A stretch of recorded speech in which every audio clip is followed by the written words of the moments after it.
continues tonight as well. We got ourselves a football game. We had a real good one last night that I will get into in just a little bit here. But we are rocking and rolling tonight. Skaz is here. We're going to talk to Julian Edlow from DraftKings. He is in Vegas at the moment, sitting at a sports book. We're going to talk to him in about 30 minutes. So we're going to get tonight's lines for the game, any player props that you're looking at, all that. So we're going to talk to him in about 30 minutes. We got John Serenes from New England Football Journal calling in later on tonight. He's working high school games, but they cover college. We'll get into the BC stuff. And, of course, some big games. Michigan plays Texas this weekend. The national champions host Texas, who's one of the top teams in the country. So we'll do a ton of college football talk throughout the show. And we have our bold predictions for the New England Patriots this season. We'll have that all throughout the show tonight. And, of course, you can join us here at 617-779-0985. Got Skaz again in the house tonight. But I wanted to lead off just quickly, Patriots and Bengals. All week long, I've given you the matchups as we get closer here. As we get closer to kickoff, I'm giving the Patriots more and more of a chance. But I also think if you're a bettor, you might have to look at this line. Opened up at 9.5. Moved a little bit, right? Went down to 7.5 at one point. It's sitting just around 8 at the moment. And why is that? Originally, we all thought it was Jamar Chase, but now T. Higgins pops up on the list with some sort of hamstring injury and is doubtful to play on Sunday. That's advantage Patriots. So let's take out anything that we know about the Pats from this offseason, whether it's the new coach, the quarterback situation, their terrible offensive line, all that. If we're just looking at it as the Patriots versus the Bengals, and, as far as both sides of the football, the Bengals could be without, potentially now, their top two playmakers. That completely changes the landscape of the game this weekend. Now, I probably think that Jamar Chase plays. They're probably going to have to play him, but he had zero offseason. He wants a new contract. I've mentioned this before, but this is the first time that Joe Burrow has been healthy going into a season. All the numbers are there. I'm sure you've heard them all week long, but he is 1-4. 1-4 in week one. Overall, the first 2 weeks of the season of his career, he's 2-6. He's also 2-6 against the spread. So the fact that the Bengals could be without Jamar Chase and T. Higgins, what an advantage for the Patriots defense. And I just wanted to throw this out there, but there was a point earlier this week where T. Higgins basically said he was fine. I'm curious what's going on here. I think the Bengals got some internal issues. But they're also projected to be a Super Bowl contender. And with the Ravens losing last night, they have a chance to start 1-0. So the wide receiver room right now for the Bengals, not good. You got the Andre kid, number 80. Jermaine Burton's a rookie out of Alabama. Trent Irwin and Charlie Jones. Who? The Patriots might actually have better receivers than what they do going into this weekend. So I've told you all along, I think the Patriots are going to be the worst team in the NFL this year as far as wins go. And I've bet it. Least amount of wins, Patriots plus 345. It's up there right now on DraftKings. I've bet it. And I bet it months ago, before the offseason, before we saw the line, etc. But I think the Patriots can find soft spots in their defense. And this is what the game's going to come down to. The trenches certainly will dictate who wins and who loses. But for the Patriots, if they can win, they can hang around and potentially win. And the Bengals have a new running game this year. They were 31st in the league last year in rushing. They were slow. Joe Mixon's gone. They got Chase Brown, a kid from Illinois who was outstanding. Zach Moss, big physical running back. You might remember him in Buffalo. But on the other side of it, They were 28th in stopping the Russian defense. But they have two outstanding defensive ends in Hubbard and Hendrickson. They combined last year for 22 sacks, 22 of the 44 sacks for the Bengals. Can the Patriots protect? And here's the other thing. Can the Patriots run the football? You have to attack that defense. The Patriots want to be a running football team. I'll give you some betting numbers. I think the Patriots have a shot. When I say a shot to cover. Could they win? It's possible. We'll find out who plays and who doesn't. But I don't look at this game as Bengals are going to blow out the Patriots. I don't. Should the Bengals? Yep, they have a better line, more playmakers, and they've added and spent. Now, they haven't spent on their big-time players and Hendrickson on defense and two top wide receivers, and they let Tyler Boyd go to Tennessee. But Joe Burrow's getting paid. Great quarterbacks, this is what they do with whoever's around them. But underdogs in week 1, 6.5 points or more, win at a 63% clip. And this is where the Patriots are. And I just wanted to bring this up one more time and hammer it home.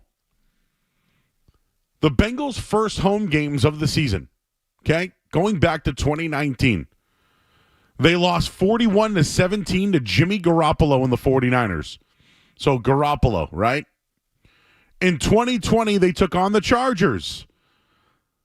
The quarterback that day, Tyrod Taylor. They lost 16-13.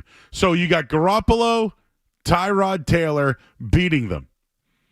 They did beat Kirk Cousins on week 1. In 2021, they won 27-24. Kirk Cousins, the only other quarterback who's horrible in week 1 and week 2, tied with Joe Burrow. 3-point win, though. In 2022, what did they do week 1? They played the Steelers, who had Mitch Trubisky at quarterback. They lost 23-20. And then last year, they took on the Ravens in week 1, and the Bengals lost 27-24. So I'm noticing a pattern here. All the games were within 3 points besides that first one in 2019. Every game was within 3 points that they lost. But listen to these quarterbacks. Garoppolo, Tyrod Taylor, Kirk Cousins, Mitch Trubisky, Lamar Jackson. So take Cousins, take Jackson out of it, or Garoppolo if you want. Is Jacoby Brissett in line with Tyrod Taylor and Mitch Trubisky? Yes. This is what the Bengals have done in week 1 over the last couple of years. Only thing that's different, Joe Burrow's actually healthy this year, but he may be without his top playmakers. How does that translate to the Bengals this weekend and the Patriots? If they could just do anything offensively, and I'm talking running the football, playing the clock, getting into the soft spots of their defense, and I should have mentioned Hunter Henry can really do damage to that defense who struggled against tight ends last year. Last season, Hunter Henry ranked 9th amongst tight ends in getting open and against these type of defenses. I think if they run the football, look to their top playmaker, who I think is Hunter Henry, the Pats can hang around. 27-24 losses, 23-20 losses. Last year, 27-24. Spread right now is 8. Can the Patriots hang around? Or is their defense as bad as we think it is? That's the story going into this weekend. So we'll lead it off there at 617-779-0985. I do have some takeaways from last night's game. We were here live. We watched the whole thing and then got to go home and see the ending. But there were some things that happened in that game that I think the Patriots need to worry about. Gerod Mayo talked about it today. We'll have that for you coming up on the other side. Skaz is here. I'm Joe Murray. You can join us also on YouTube as well. And this is how I do it. I grab my remote. I hit that little speaker button. And I say 98.5 The Sports Hub YouTube. Boom. And it pops right up on your television. So you can join the chat. We're here until 11 o'clock. The phone number is 617-779-0985. We'll talk to you guys right after the break. Don't go anywhere. There's more Joe Murray.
imagine that's going to continue to be a point of emphasis. But what does that look like for you guys? Is it a matter of setting a meeting room? Does it come in years? How does that come? Yeah,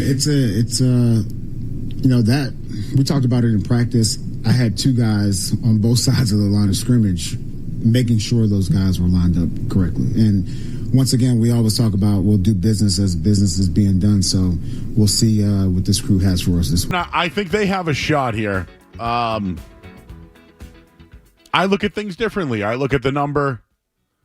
If we're just going off the betting line, it was, I think it was 7.5, 8.5 originally on the look ahead. We're dancing around 8.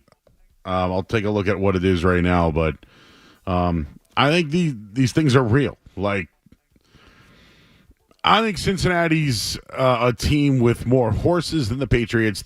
Here's what I think. I think Cincinnati's has the better coach, the better quarterback, the better offensive line, the better playmakers. I think they have the better kicker. That's 5 things right there that I think they're better than the Patriots. So normally, do I think that the Bengals should blow out the Pats based off what we've seen this offseason? Yes. If the Patriots can do anything offensively against the Bengals defense that I think will be improved this year, they've made a few additions. Rankin's in the middle is a big boy. Like, they get one of their linebackers. Like, Pratt is an ascending player. And again, I mentioned Hendrickson and Hubbard. They're two of the better defensive ends in the league on the same team. So, like, right there, the Pats have a huge problem. How do they beat that? Who do they play at tackle? All those things are real. Speaking of tackle, last night's game, I'm glad the Patriots watched it. We were here live reacting to it. I was losing my mind with the flags. At one point, I was wondering if the flags were sponsored. Hey, this flag brought to you by the NFL. It was brutal last night. Let's just face it.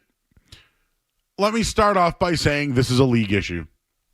This is a collective bargaining agreement issue. There's not enough practices. The guys don't play enough. That's just the fact of it. Some of those guys were out there for the first time. They're tired. They're leaning. I don't know how many times I watched the Chiefs tackle lean and get away with it because they're the Chiefs. I mean, I'm not going to, Pats probably did it too during their heyday. But they called it on the Ravens, though. I mean, their tackle thought that he was being, they were keying on him. The flags were absolutely brutal last night, and it made it almost unwatchable. 11 first-half flags. 11. Illegal formations. The Patriots had multiple. 3 or 4, I believe, in the last preseason game. Chooks, I think, got 2 or 3 of them. Well, after watching the game last night, the Patriots, they've been making sure that they're lined up correctly. Imagine that. We can't have this again. We can't have this again. I'm glad that they saw an issue and know that the league is calling those type of plays because it was absolutely awful last night. So the Patriots are making sure that they're lined up. But there's one player tomorrow that on Sunday that I'm looking at. I've already mentioned Hunter Henry. I think Henry's their best pass catcher. And, I think back to what the Browns have done with their offense. They've made Nick Chubb a star, and he probably already was coming out of college. But David Njoku, that guy was a joke at one point and was one of the best tight ends in football last year. I mean, Amari Cooper had a resurgence, and that was in this Alex Van Pelt, Stefanski offense. Van Pelt knows the Bengals. He knows that division.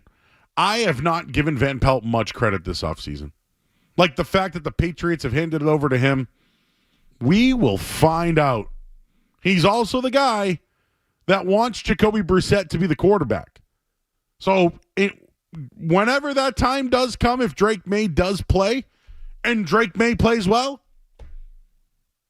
you're going to look at that guy as the reason that Jacoby Brissett is the quarterback. Not Gerod Mayo. Maybe not even Elliott Wolf, who went along with it. But we're just keeping it to football right now. I think Brissett knows the Bengals. I think Van Pelt knows their tendencies. And I think if they run the ball and in pass plays, look at their tight end, they got a shot. The player that I'm talking about is Ramondre Stevenson. I've put this question out there a bunch this offseason. Who's the Patriots' best player? Ramondre Stevenson has a chance to do that this year. He's coming off an injury from last year. But the way that he runs the ball, getting to the outside, and the fact that he could be on the field all 3 downs, could he be a Nick Chubb type? I don't know. But they're going to use him that way. And I thought Gibson ran the ball really well with this, a little bit spread line offense that they're doing now. So I would look for the Pats to really try to hammer their defense. Again, 28th in the league stopping the run last year. If the Pats want to be a running football team, they have themselves an opponent that they can certainly attack. So your thoughts on that at 617-779-0985. We're going to do our predictions coming up in a little bit here, Skaz, but I wanted to talk to you last night, Skaz, about the game, the Ravens game. I had the Ravens last night. I still feel like I was on the right side despite the fact that they lost.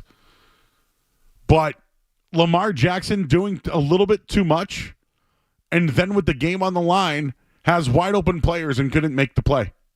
I know Isaiah Likely caught the ball and his toe was on the line. It was the right call. I thought the officials were a big part of the game, and what'd the game come down to? The officials. But I want to ask you this one, Skaz. Do you think Lamar Jackson can win a Super Bowl? I did see some of these tweets last night from Big Jim, I think, was one of the people. Yeah, I do think Lamar can win a Super Bowl. I just think he's that talented. Obviously, you watch some of the plays last night and some of his decisions, and I can see why you would come to that conclusion. Obviously, 95% of the time, 99% of the time when you predict someone's not going to win a Super Bowl, you're going to be correct. But no, I think Lamar is talented enough. I think Harbaugh is a good enough coach. But Lamar doesn't play in the preseason. This is something that me and you discussed a little off the air. I think you might see Lamar in the preseason next year because his statistics in week 1 historically are not good. Well, last year, I just gave you the numbers, 27-24 win against the Bengals, but he was rusty. Yes, and his week 2 numbers are off the charts. So I think the Ravens had a bad game plan last night. Their offensive line was not ready to go. And, yeah, I mean, I'm never going to blame the refs for a game like that. I thought Lamar tried to do a little bit too much himself last night, and I think Todd Monken, a guy I think is a good OC, did not have a good game plan. They abandoned going to Derrick Henry early in the second half, and they didn't force the ball downfield early enough in that game. So, yeah, if you're a Ravens fan, that's definitely a frustrating loss, but I still think they're one of the better teams in the league and will be, in the Final Four at the end of the season probably. I think Lamar Jackson's a top 5 player in the league. He might need a little more help. Like Zay Flower. Likely was great. I think Rashad Bateman could be a solid player. He made a hell of a catch. I almost wondered if he could stay up on that play. Could he have I thought scored? The same thing, yeah. I thought it was a good game. But it was terrible to watch. Yeah, and obviously we, are watching as we're doing the show last night. So today I had Felger and Maz on, and I had the game was being replayed on NFL Network. So I tried to watch it again, and just the pace of that game was brutal. It felt like every play was a flag. So it's just, I get it. They're emphasizing something. They're trying to get it, done, I guess, early. We're going to throw a bunch of flags, hope the teams adjust, and then it'll kind of correct itself. But yeah, as the opening game of the season, it was definitely a little frustrating to watch at times. I wonder if the Patriots start like that. I really hope that final preseason game, they've been working on things. Because, man, last night was bad, and I hope the Patriots don't look like that. If they look like that, the Bengals will roll. But I don't know what the Bengals are going to look like. We got our bowl predictions coming up. Skaz will have his. We got our bowl predictions. But on the other side here, Julian Edlow, he's of DraftKings. He's in Vegas right now. He might be at Caesars. I don't know where the hell he is. But we got bets for tonight's game.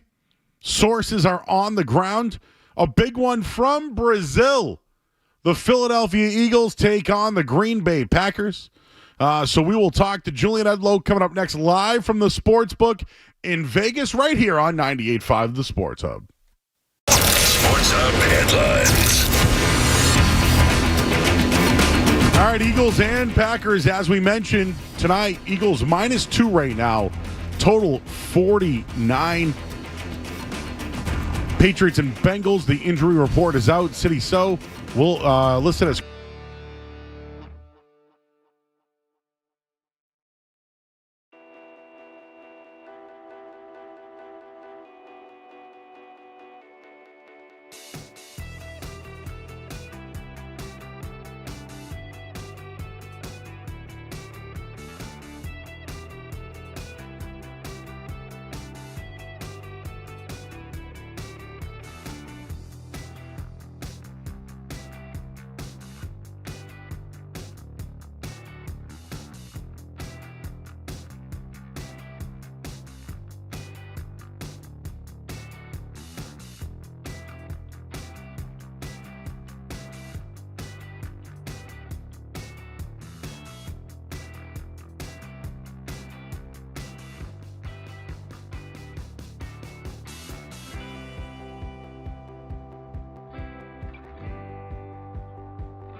All right, back here 98.5 The Sports Hub. I'm Joe Murray. It's 4th and Friday. And we got football games, college football games tonight as well, but a big one in Brazil as the NFL's going internationally. And tonight it's the Eagles and Green Bay Packers, an absolutely great game. And joining us right now on the Volkswagen Dealers Expert Hotline is Julian Edlow of DraftKings. He is live, sources on the ground outside of Caesars Palace right now in Las Vegas. Julian, what's the vibe tonight for Friday Night Football? The sports book is packed, man. You cannot get a seat no matter where you go on the strip right now. Everybody's hyped up for this game, and deservingly so. So apologies in advance for any disturbances. I cannot control any noise or screaming that may happen here on the strip. All allowed here on the night show, whatever anything goes. Just when it comes to this game, though, I wonder if there's any lingering things from last night, right? What the officials, I mean, the game still almost popped over the total. If you got it at 46, it went over. The total tonight's a little high. So are there any lingering things from last night's game that might have people swaying a certain way tonight? I don't know if it's necessarily going to affect how you would bet this game, but I think what everybody's talking about are all the flags on the offensive line, the illegal formations and whatnot, and how it's called and the consistency of how it's called. So are those issues going to present tonight? If you made me bet a yes-no, I would bet yes. We're going to see some flags, and then we're going to see another play where, hey, that O-lineman did the same thing and it wasn't called. That could be a little bit of a mess, but I don't think it would necessarily push you to one side or the other. Well, let's talk about it. Right now, the Eagles are -2, totals 49. I mean, the Packers, the way they ended last season, I mean, they're almost a little disrespected here. I mean, I don't know. Should they be an underdog? It's a neutral site, 2 points. And to me, Jalen Hurts struggles outside of playing in Philadelphia. So is there value on taking the Packers tonight, even though I've seen a lot of money on the Eagles? Yeah, it's been, I mean, obviously these week one games, like you got numbers out all summer. So it's been all Eagles money all summer. DraftKings Sportsbook is going to need the Packers tonight. And I like the Packers tonight. I hopped on them. We're getting some late, let's say, respected sharp steam on Green Bay here. I know some books are down to 1 on the spread. So I just can't get out of my head how Philly's season ended last year. The 1-6 straight up, 0-7 against the spread in their last 7 games. The secondary was a mess in all those games, and it was really highlighted on that Monday night playoff game in Tampa where the Bucs blew them out. It was 32-9, I think. Now James Bradbury is out, for the Eagles in the secondary, and people seem to like that the Eagles invested their first and second round picks in cornerbacks, which is great for the future, but we're just going to expect them to step in game 1 in Brazil against, Jordan Love and all those Packers receivers that are so skilled. I need to see that the Eagles fixed their problems to believe it, and that includes the offensive line for Philly. So, sharp bettors have been playing Philly over the 10.5 wins. It was obviously Eagles money all summer for this game, but I am not convinced. I'm going to have to make Philly prove it to me tonight. Yeah, and you mentioned last year, Philly, their last 7 games, and I know you had some of these numbers over at DK Sportsbook, but the last 7 games last year, Philly went 1-6 straight up, 0-7 against the spread. They had turmoil with their coach. They fired all the coordinators. But they bring in Saquon Barkley as their running back now, which is another huge weapon for that offense. So I wonder how much that changes things. And you mentioned the sharp sides on the Eagles. I think there's so much money on the Packers. I wonder what other edge could the Eagles possibly have tonight playing on a neutral site game? Well, the money piled in on the Eagles all summer. I don't know if it's necessarily sharp for this game because it seems like some pretty big Green Bay bets are coming in right now leading up to kickoff. Saquon's a big get for them, and people are putting a lot of stock in that. In terms of the whole season outlook, I don't know. He's aging. He's had some serious injuries. I'm not convinced that just a running back upgrade is going to fix all these problems for Philly. So are they going to use him a lot tonight, get him involved? I would say so. His rushing and receiving yards props have been very popular so far at DraftKings.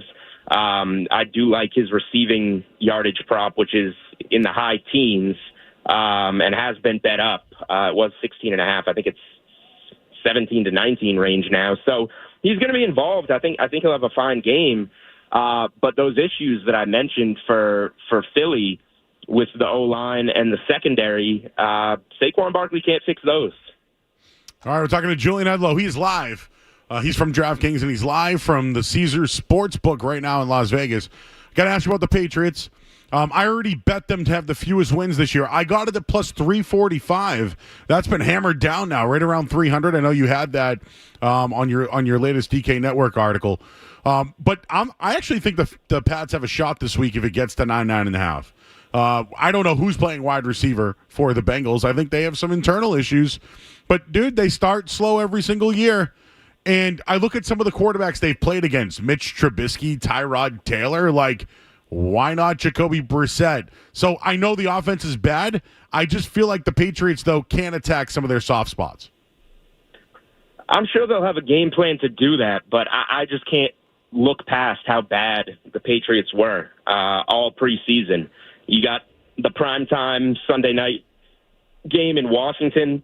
The offensive line had 8 penalties in the first half going against Washington backups. This O-line is ugly, and they're not only not good, but they're also dinged up at that position, missing a starter this weekend. I don't see how this offense is going to do much. The offensive line can't protect. I don't trust Jacoby Brissett, who had a very poor preseason, to make plays, particularly with the lack of weapons that they have that we, have discussed plenty.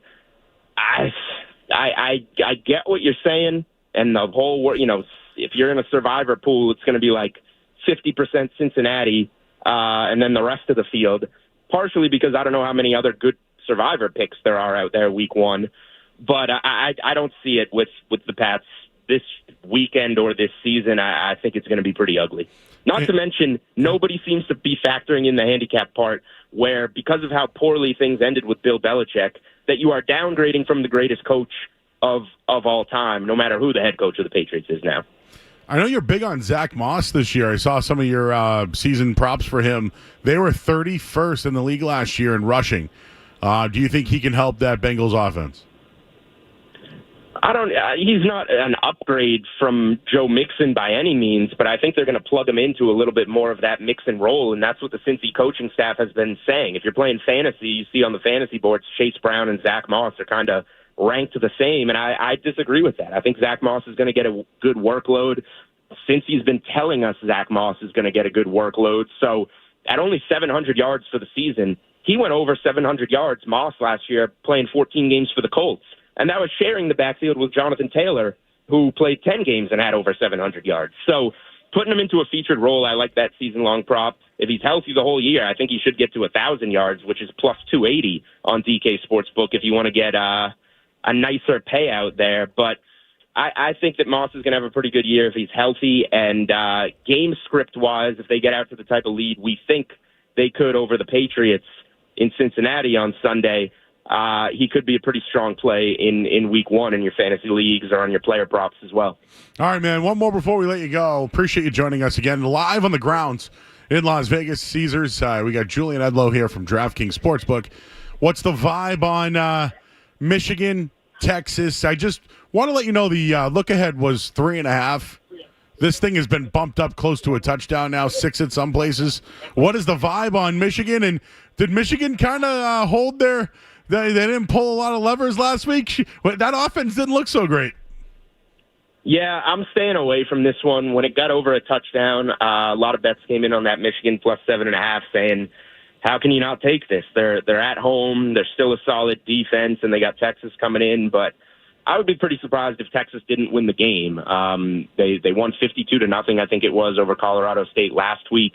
They have thrived in these situations in the past. You remember last year, week 2, they went to Tuscaloosa, took down Alabama as a touchdown underdog in that game.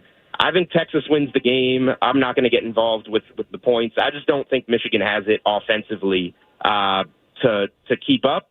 But, you know, those inflated numbers in week 2 with a home dog, it is a little scary. All right, man. Anything else going on at the book? How's the buffet over there?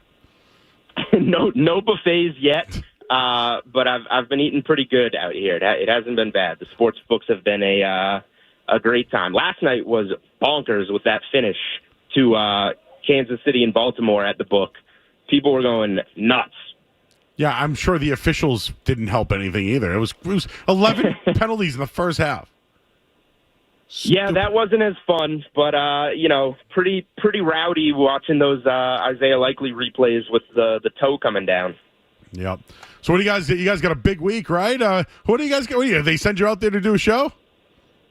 I might be popping out on some shows here and there, but yeah, as always, promoting, as you've already done for me, the new DK Network website. We got a lot of good content there. We kind of rebranded it and launching that out for football season. So before you place your bets, make sure you log on to DraftKings Network, check out some articles. All right, he's Julian Edlow, everyone. You can follow him on Twitter or X at Julian Edlow, sports betting content creator, and now literally sitting inside the sports book. Julian, I appreciate you stepping outside, taking a few minutes. Enjoy the games tonight, man, and we will catch up soon. Not a problem. I could use some fresh air. I've been sitting in sports books for days. Yeah, just the smell of like old carpet cigarettes, right? Yep. I just got my 15 minutes. I'm heading back in. All right, Julian. Appreciate you, bro. Thank you. Take care. Anytime. Thanks, Joe. All right, that's Julian Edlow, everyone. DraftKings. Oh, I got some bets for you. I got some coming up. Now, we're going to do Joe Me the Money later on tonight. We're bringing it back. Skaz, I have like 9 bets this weekend. I've already, but I got a couple for tonight. So why don't we give away a few of those coming up here on the other side? Once again, the phone number here is 617-779-0985. It's 4th and Friday. We're previewing Patriots and the Bengals. And again, the game that is in Brazil tonight, Eagles, Packers. Who you got? We'll talk about that coming up on the other side. I'm Joe Murray here on the Sports Hub. More Joe Murray coming up on the Sports Hub.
Felger and Maz are just his pregame.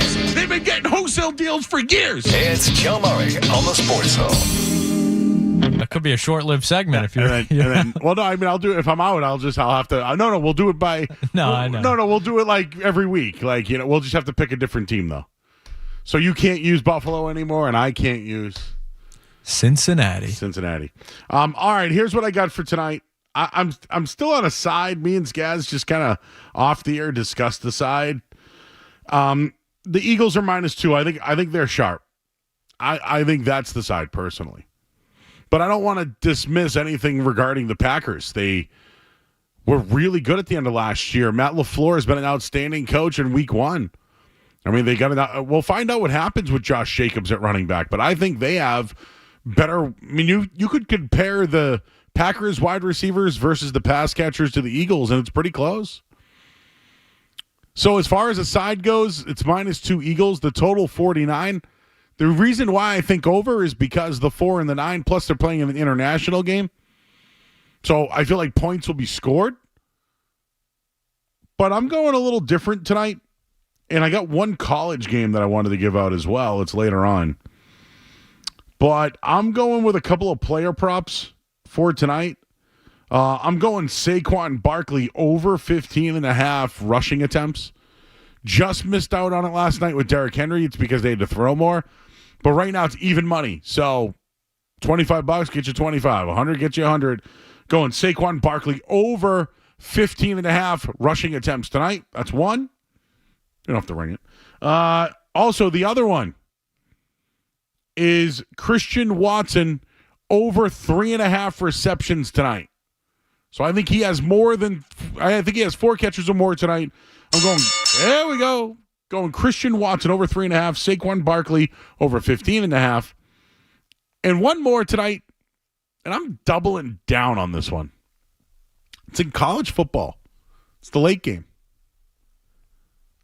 I'm going Northwestern -2 and moneyline -125 as they host Duke tonight. I think Duke is in rebuild. They beat Elon last week. Yay. Manny Diaz is their head coach. I despise that man. So give me Northwestern at home -2 and to win outright -125. That is called a double down, Ciaz. So there's 4 picks for tonight. 4 picks for tonight. It's Friday. It's 4th and Friday. So we just gave you our Survivor picks for the week and picks for Friday Night Football. Again, if you're like, Joe, who do you got? I'm not betting it, but I like the Eagles tonight. And it's ugly. They literally backed their way into the playoffs last year. But I got them pretty favored to go to win their division and also go pretty deep into the playoffs this year. So there's our picks for tonight. We'll get back to the Patriots and the Bengals who play this Sunday. Of course, you can hear the game right here on 98.5 The Sports Hub. And, well, we'll look into that. Bold predictions. What are our bold predictions for this season? We'll do that coming up here on the other side. I'm Joe Murray, but first, let's get the Sports Hub headlines. WBZ-FM and HD Boston. We've got the Patriots covered. Back to the home. He's in trouble. A sack. It's an all-new season for the Pats, and you'll hear it all right here. 98.5, the Sports Hub, a Beasley Media Group station. Sports Hub headlines. All right, Red Sox are in action right now. They're down 1-0 to the White Sox, so that's not good. Nick Pivetta, 3 innings, 1 earned, 3 hits, 3 strikeouts. I'm not sure how much more I'll be talking about the Red Sox because we have football tonight. Eagles, Packers, they kick off in just about 15 minutes. Eagles right now 2-point favorites. The betting line total over under 49 points in that one. This just came out. Justin Fields expected to start week 1 for the Pittsburgh Steelers. Russell Wilson did not practice. He's dealing with some sort of calf injury. Patriots and Bengals, they'll play this Sunday in Cincinnati. T. Higgins listed as doubtful with a hamstring. Patriots will be without City So. Also, Antonio Gibson, Vidarian Lowe, Josh Uche, all are questionable. And I should have mentioned Rich Hill was designated for assignment. Headlines are brought to you by Valvoline Innocent Oil Change. Enjoy quick and convenient vehicle maintenance this month. Visit NewEnglandOilChange.com for 15% off your next drive-thru oil change at Valvoline Innocent Oil Change, now open in Rainham, Reading, and Braintree. I'm Joe Murray. Your next update in 30 minutes. Boston's best sports talk. There's an app for that. Download the Sports Hub app for loads of stuff. Absolutely free. Connect with the shows, get podcasts, and more. Get it where you get your apps. Or at 985sportshub.com.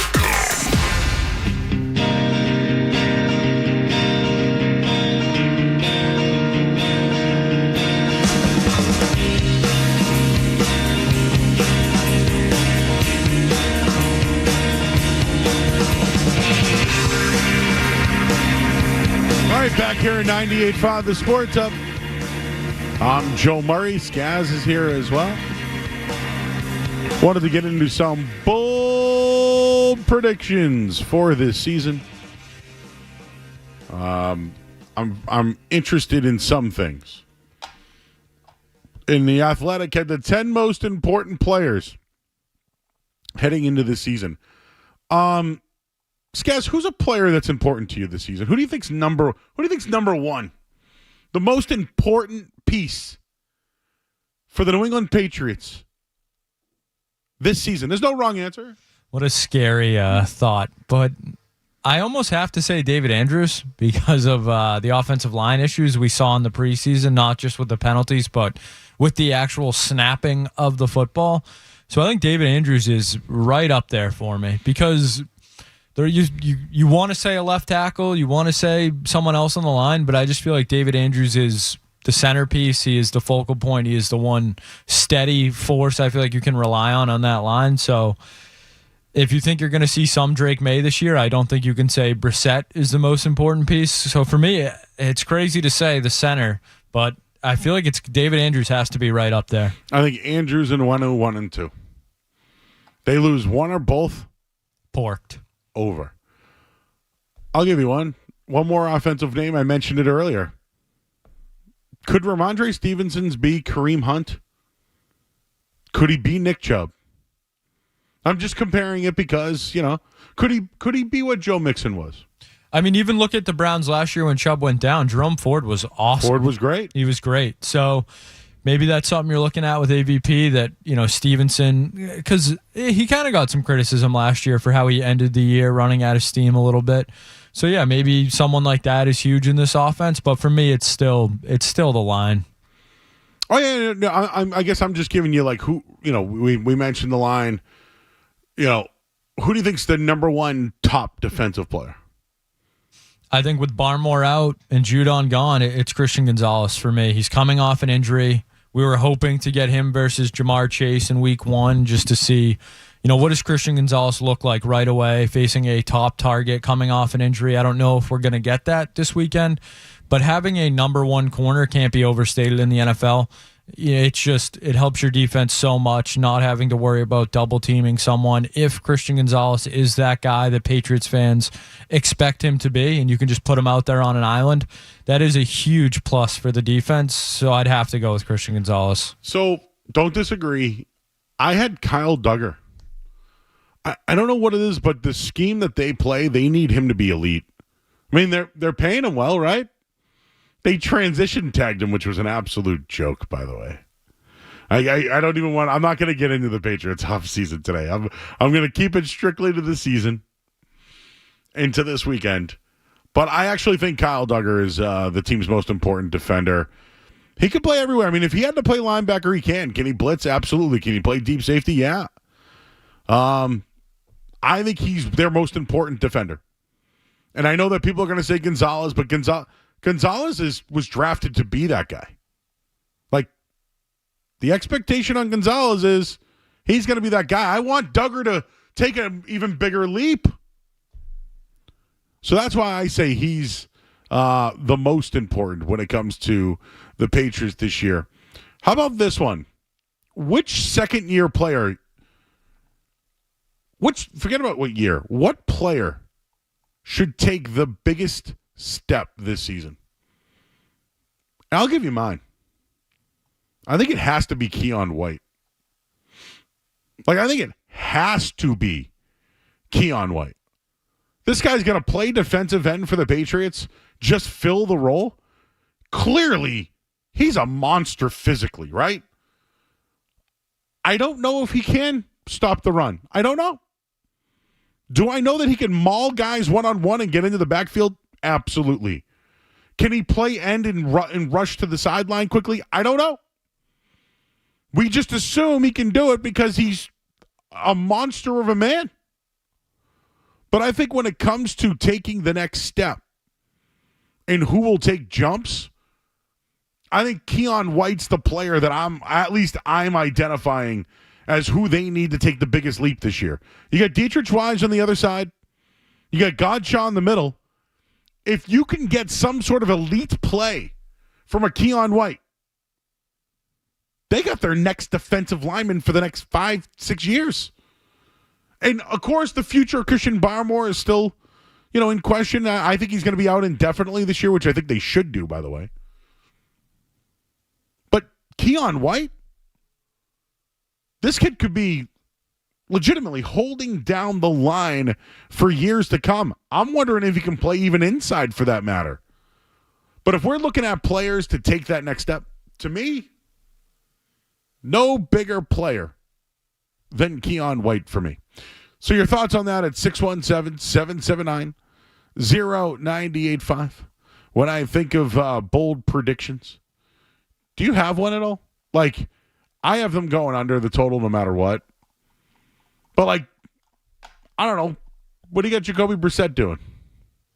Being Jacoby Brissett, being very average and hopefully surviving is pretty much the bar for Jacoby Brissett this year. As far as guys taking the next step, they've been in the league a little longer. You said 2 years. But guys like Jelani Tavai, I'm looking at. I think Raekwon McMillan kind of popped at times. If he can stay healthy, he's a baller. I like Raekwon McMillan a lot. I think a guy like that, Anthony Jennings, a guy who it feels like for years we've been hoping to see more of. So for me, it's the linebackers. It seems like they've had a speed issue at linebacker. Pass coverage linebackers seem to be a struggle in recent years. So for me, it's that linebackers core. Gerod Mayo was a great linebacker, one of the best in the league when he was in his prime. So for me, it's Mayo's defense. Belichick is gone. Can Mayo coach up these linebackers, and can this be an elite group, or at least a above serviceable group? I'm wondering if one of these receivers can be something. Tyquan Thornton, right? I'm taking a shot on somebody. Can one of these receivers? And you know what, guys? I'm a big Marcus Jones guy. Going back to his Troy days or playing at Houston. I'm just wondering if he could do a little bit more. Is he a nickel corner? Can he be that guy? Could he be effective in the kick return game? In punt returns? He's someone I want to see more of. And I think he's got the talent. So, bold predictions this year. I think Marcus Jones has 2 touchdowns this year. Whether it's a interception return, punt return, kick returner, I don't know, Skaz. Maybe a wheel route? Could he play a little bit of offense? I think Marcus Jones, I tab him as someone that could take an immediate step this season. Let's hear from you guys at 617-779-0985. Tim's in Nashua, just on Tyquan Thornton. What's up, Tim? Joey, how much of a chance do you give this kid? Is it just like their opinion that he could make some type of impact? Everybody else in the organization has pushed this guy aside because of his injuries. I really don't see him making those cuts like he's supposed to. There was a couple of plays at the beginning of his career that you could just tell that he wasn't going to, amount to anything. How do you feel about him, Joe? I feel like they need to get him on the field to see if he can play. Because I don't think he can run routes right. I definitely can't. He can't block. But can he get on the field and be a distraction? Can they run those little curl routes where he runs off guys? Can he be at least somebody that they could use as a decoy because of his speed? But I do think he has the intangibles. He just doesn't use them. How about that? That's true, Joe. And about Jacoby Brissett, are we supposed to be pretending that he's good, or is it just the fact that they're just sticking him out there? Yeah. I'm not really comfortable with him at all. I think he's the punching bag. You know? Like, all right, bro, you're going to take all the big licks early on, and then when we feel comfortable to turn the keys over, we're giving it to the next kid. So that's going to be week 3, I think. I don't know, man. I think best case scenario for the Pats is that Brissett plays well, keeps him in games, and May's on the bench. That's just my opinion because, I don't know, man. Like, yeah, if you see May and it's not what you want, like, you know, what's the reaction going to be from the fans? If that line's able to create space, you'll see May put in there. I guarantee it.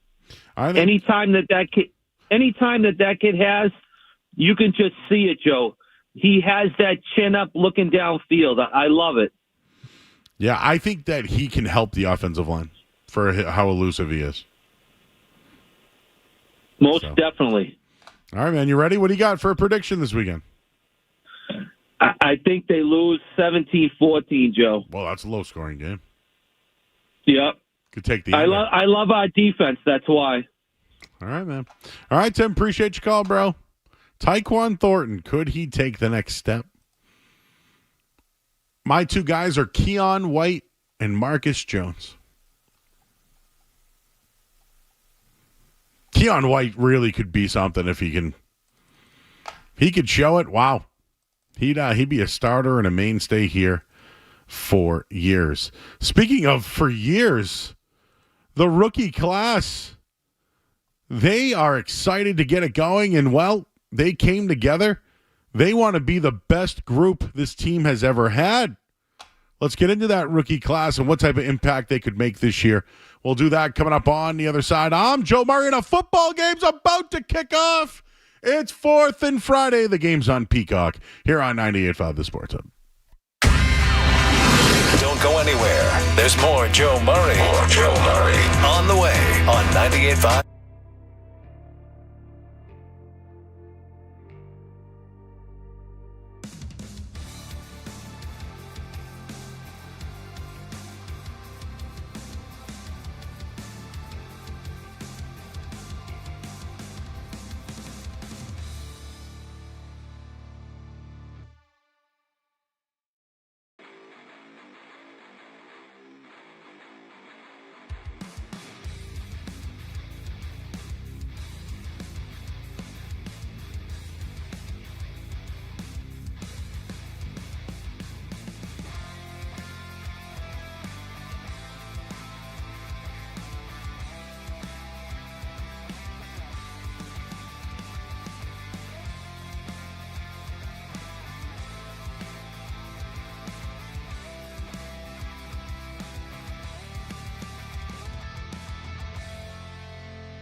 All right, back here, 98.5 The Sports Hub.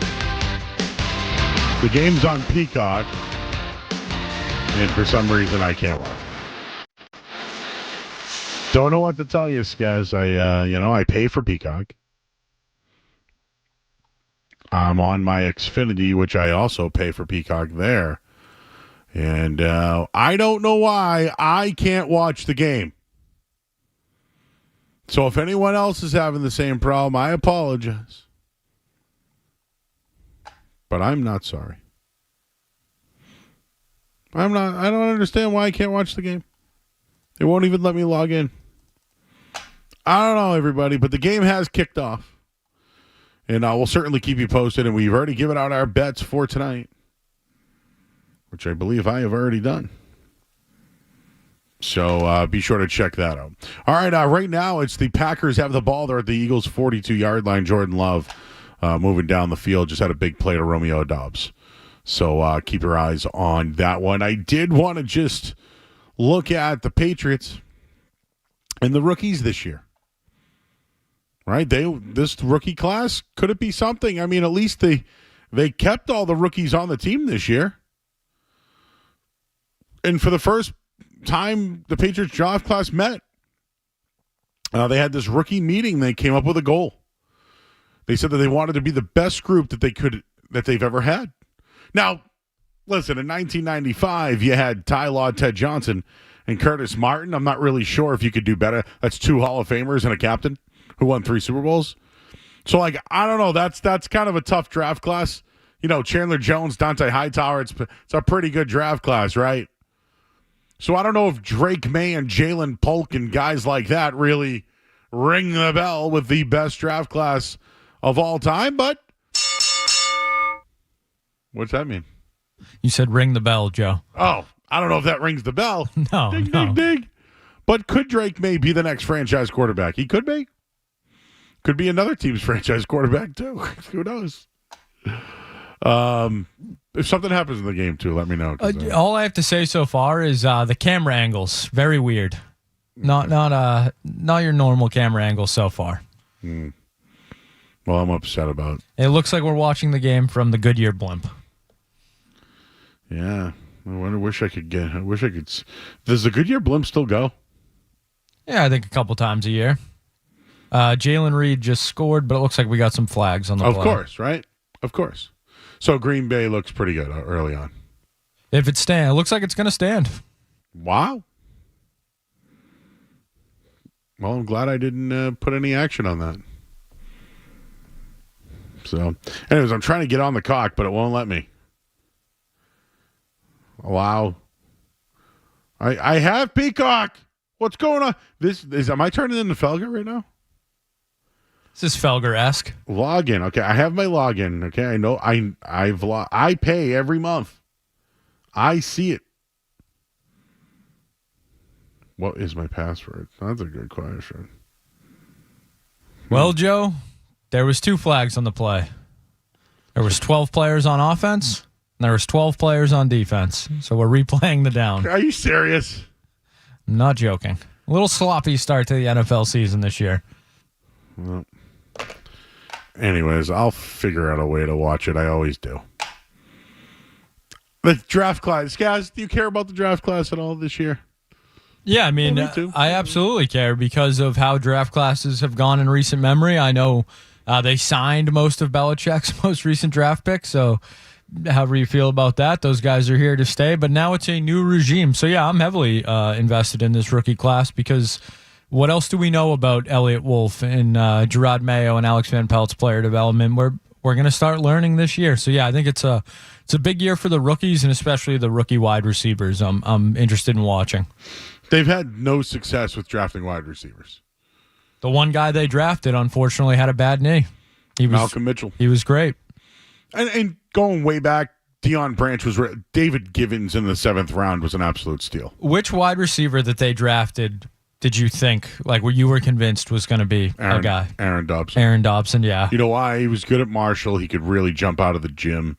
He had the size. He would have fit into whatever they had. He was never an X receiver. They wanted him to be an X. You know what it is, guys? These kids out of high school, these college kids, they're so athletic that they don't have to run routes. They're so athletic they don't need to block downfield. They're also the main guy, so like they don't know how to like run off routes to get other guys open anymore. It's just like, who else? I thought Jalen Reagor, when he came out of TCU, was just like a Troy Brown type, a guy that could really help out on special teams but could play a slot. First round pick, failed, right? Just there are these guys that come out of college that you look at it and say, damn. You know who else I really liked? Justin Blackmon. He was out of Oklahoma State, if you remember him. He's out of the league for some off-field stuff, but that kid was electric. Michael Crabtree, watching him in college, holy smokes. But he was a good player in the league. He bounced around, had a run with the Raiders. USC had a couple guys that I thought were going to be good. None of them really were good. They had two different. The Jets drafted one, I think. They had like two Mike Williams. Yeah. But yeah, I mean, they always had someone. USC, Michigan State used to pull out a ton of them, but now when it comes to the league, like let's just look at Xavier Worthy last night. The guy had 3 targets, and he scored on 2 of them. And the Bills passed on him. By the way, do you know the Bills passed on Patrick Mahomes too? And they're like the Bills are like the 76ers to the Celtics. Like passing on, Fultz for Jason Tatum, all that. All that stuff is real. But there's 2 quarterbacks in this draft, Joe Milton. Jaheim Bell's another one. Landon Robinson could see some time this week. I think Caden Wallace can play tackle in the league. So, I mean, as far as that goes, I think they got some players. I think they have to hit on Jalen Polk. I think they have to hit on him. And the one thing I like about Polk was this. He was always the 3rd option at Washington. Like, and he played inside and out. So that mindset that he wasn't always the top guy and doesn't need the ball all the time, I wonder if that's something that will benefit him in the NFL. But they could have traded up for other guys. Worthy could have been one of them. Xavier Legette was another one that they could have got. They stay with Polk. I think they went with Polk because the wide receivers coach was with Washington last year. So I think they wanted a little familiarity. But the other thing I've heard about Jalen Polk is real good character. Really good character. Speaking of that, I don't even think we've mentioned the Javon Baker situation. In or out on complaining about tickets, Skaz? Out. Can't do that publicly. What are we doing here? And then he doubled down on it. He's not. Do you think he plays this week? Like that to me, that's disciplinary. Because I heard, didn't Mayo say that they handled it inside? Yeah, what does that mean? And then he did that? Oh boy. I wouldn't give up on him or cut him or anything like that. No. But I'd bench him. It's not exactly what you want your rookies doing their first few months with the team. Has that ever happened with Belichick? Like a rookie? Like the Jack Jones thing, I get it. It was last year. But I'm talking a rookie? Talking? I know he fell in the draft. I know he's a former Alabama guy. He put up big numbers at UCF. I think he probably fell in the draft for a reason. I mean, wasn't that the hey, how'd this guy fall? Character. Patriots never really cared about that stuff over the years, though. Did they? So, I don't know. To me, I want the best players out on the field, but could be a week to maybe reward a guy like Kayshon Boutte and give him some reps. Or Tyquan Thornton over Javon Baker, who, to me, I thought had a really bad preseason. I think the drops showed, too. Like, he's got drops and immaturity. Those are like the 2 worst things for a wide receiver. Drops and immaturity? Out. But he can make people in wheelchairs dance. And the Patriots do not have another player that could do that on this roster. Phone number 617-779-0985. It's 4th and Friday here on 98.5 The Sports Hub. I have to do an update with the Peacock app. And I don't know what happened, so I'll tell you the score right now in headlines. Sports Hub headlines. Well, the Eagles had the ball. Sorry, the Eagles have the ball while the Packers were almost scored. I guess I don't know what happened. Did they end up punting? They did. So a touchdown off the board, 11:40 to go. Eagles football. Patriots, Bengals this weekend. T. Higgins doubtful for the Bengals. City Sow out for the Patriots. All the coverage here on 98.5 The Sports Hub. It begins at what time? 10 o'clock. And the Red Sox and White Sox tied at 1 right now. Bottom of the 5th inning. And Tristan Casas, an RBI single. Nick Pavetta's gone 5 innings tonight. And it's gone okay. They can't lose to the White Sox. Headlines, they are brought to you by Valvoline Innocent Oil Change. Enjoy quick and convenient vehicle maintenance this month. Visit NewEnglandOilChange.com for 15% off your next drive-through oil change at Valvoline Innocent Oil Change. Now open in Franklin, Billerica, and Peabody. I'm Joe Murray, and is there anybody out there? You're listening to Joe Murray on 98.5. You're listening to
All right, back here at 98.5 The Sports Hub. I'm Joe Murray. What's going on in the chat tonight? I haven't been looking in a while. Ryan and Malden's in there. Another flag he wrote.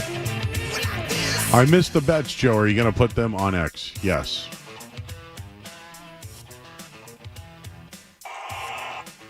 I am trying to put them on X. How about that?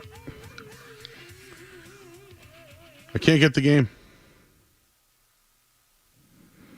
Oh, some of people said, hey, Joe, I'm here.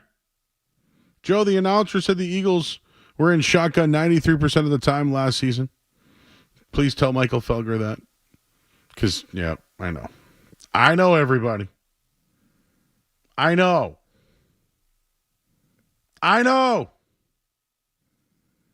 It's what happens. I give you the numbers. Some people like to use them.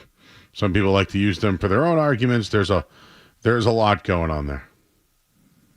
There's a lot going on there when it comes to them. I can't log in to Peacock. It's impossible.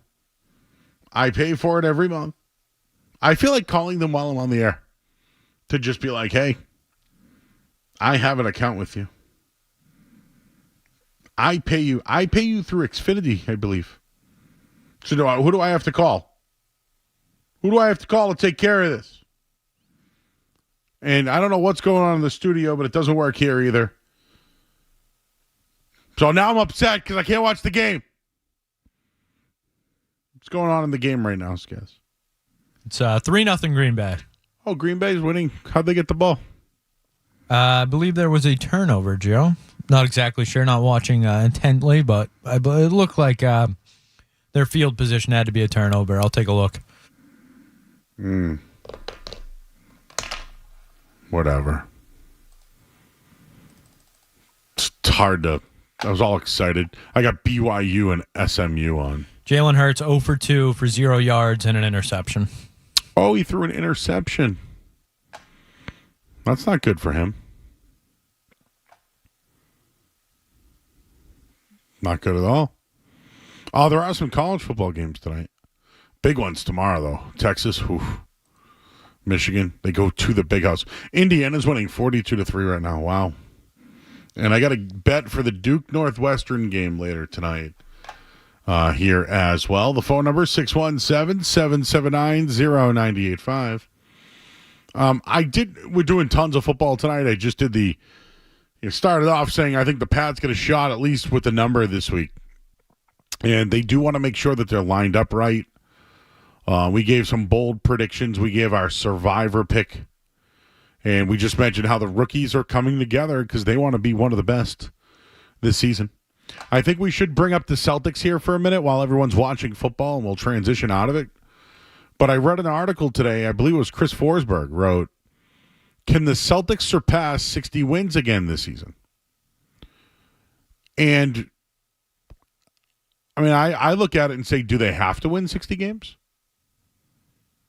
Right? The team from the 70s won 56. The 86-87 team won 59. The 08-09 team, I mean, obviously they went over 60, but there was a 19-game winning streak, I believe, that year, right? Weren't they 27-2 going into Christmas? So, I don't know, Skaz, do they have to win 60 games to win another championship this year? I say no. Yeah, I say no as well. Stay healthy. Do you have a prediction for this year? I think they play the regular season a little bit more conservative. Rest guys a little bit more. You're going to see more Lonnie Walker, more Xavier Tillman, less Al Horford, less Drew Holiday, which I think is a good thing. It's all about the playoffs. We know what this team can do. We've seen what they can do. There's no more ifs. They won a championship. They are good enough to win a title. So it's just, can they stay healthy and get to the playoffs, fully loaded, basically. That would be the goal. And didn't you have some note that they play the least amount of back-to-back games? Yeah, they have one of the easier schedules in the entire NBA, and their schedule is spaced out pretty favorably for them, which, with an aging Horford, Porzingis coming off an injury, all the minutes Brown and Tatum have played the last few years, It's been a whether, the offseason for the Celtics may not have been enjoyable for Tatum and Brown. I think everything has come up Celtics this offseason between the re-signings of all their players and the extra motivation added to a team that's coming off a title. Yeah, I just don't think they need to go out of their way to win 60 games this year. But I would say the conference is tougher, wouldn't you, right? 76ers are supposed to be better. New York is supposed to be better. If there is a team I think that is better, is Orlando. Indiana is a good team that's getting overlooked. Yep. I think Indiana's scarier than Philly. I haven't seen Joel Embiid win a playoff series. Like, Philly does not scare me if I'm a Celtics fan. If the 76ers are a team that gives you trouble next year, that's a Celtics problem. So for me, it's New York is a good roster. I like Thibs. I think he's a good coach. And I think Indiana gave the Celtics fits at times. I know the series wasn't long, but Indiana looked like they had something, at least matchup-wise, against the Celtics. So I still think the Celtics are far and away the best team in the East. But don't forget about the Bucks either. Giannis is still Giannis. He's one of the best players in the league. So, yeah, I think Jalen Hurts just fumbled. Tough start for him. But, yeah, for me, it's still the Celtics and then everybody else, and I think that's how it should be unless they're banged up. The Cathedral Boston guy just texted me. He goes, "You sound really upset that you can't watch the game." Joe, I just went to peacock.com and logged in. That didn't work for you? Let's do it. Let's do it together. Peacock.com. And then there's a sign-in button. Yep. I'm going to sign in. All right, I'm waiting. Okay, peacock.tv.com, peacocktv.com. Start. Okay, I'm waiting. Let's do this together, Skaz. This big white screen on here. And by the way, you can call in if you want at 617-779-0985. See people in the chat. Curtis Yeager. What's up, Curtis Yeager? Ein Bein. Well, can't read that one. Brokerage Babe, hi. Ryan Bryan. Let's see here. Mr. Bubbles. Terrace Interception. Thank you for the update on that one. Who else? David. Mr. Bubbles. We had Josh Gordon. Yeah, we did have a lot of people. I feel like the Chiefs have that now, right? Like their whole special teams unit, I could care less about. Ariza and Bucker. Like, woof. When you're good, though, it's what happens when you're good. We do have In or Out coming up in just a little bit. We got Football Friday all night long. We will talk to John Serenes coming up in just a bit. I ended up hearing the Joe Mazzulla with John Corrales. I didn't know that's who he was with when he made that, I want to see the red dot on my head. Dude, I remember I tried comparing all the coaches in town the other night. Like, who is the craziest coach in town right now? It's definitely Joe Mazzulla. Who was the craziest coach in town? For all that was Francona crazy? Ime. Oh yeah. Despite whatever happened, because we don't really know yet, but I liked Ime as a coach. He's got his work cut out for him in Houston. You know what though? I think they got a good team. The West is tough. I think he'll put it together. I'm a big Amen Thompson fan, though.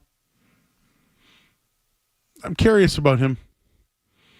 But you know what's funny, though? Like, you know how you always look back at like Cassidy left and won a championship? We're not going to do that with Ime because the Celtics did their job, right? You could have done that if they didn't win and be like, man, why'd they make that decision? But Mazzulla went to an Eastern Conference final and won the NBA Finals the next year and is now going to back-to-back potentially. I'm in on the back-to-back, by the way. Oh, you're all in on the back-to-back. I'm like, everyone's already talking the Chiefs to win 3 in a row. No. I'm already predicting Celtics go back-to-back. So show the dot. I'm going to work on my Peacock. And you know what we got coming up next, Kez? In or Out, 4th and Friday edition. We'll do that next here on 98.5 The Sports Hub. What's it gonna Are you in or out? More Joe Murray coming up.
I'm the one you need for a dirty deed. I'm the best. Success is guaranteed. We're in. So right now the Packers something like that, but we're here, everybody. Don't listen to us. And thank you for everyone in the chat tonight hanging out. The 46 people on a Friday night who are diehards. Thank you. Brokerage Babe, Ryan, Ian, Brian, Jay. We do have some regulars. I got to admit that, guys. Like if we were a bar, dude, we'd have like regulars having their own booth and like their own bar stools, you know. Anyways, in or out, 4th and Friday edition, heading into the weekend.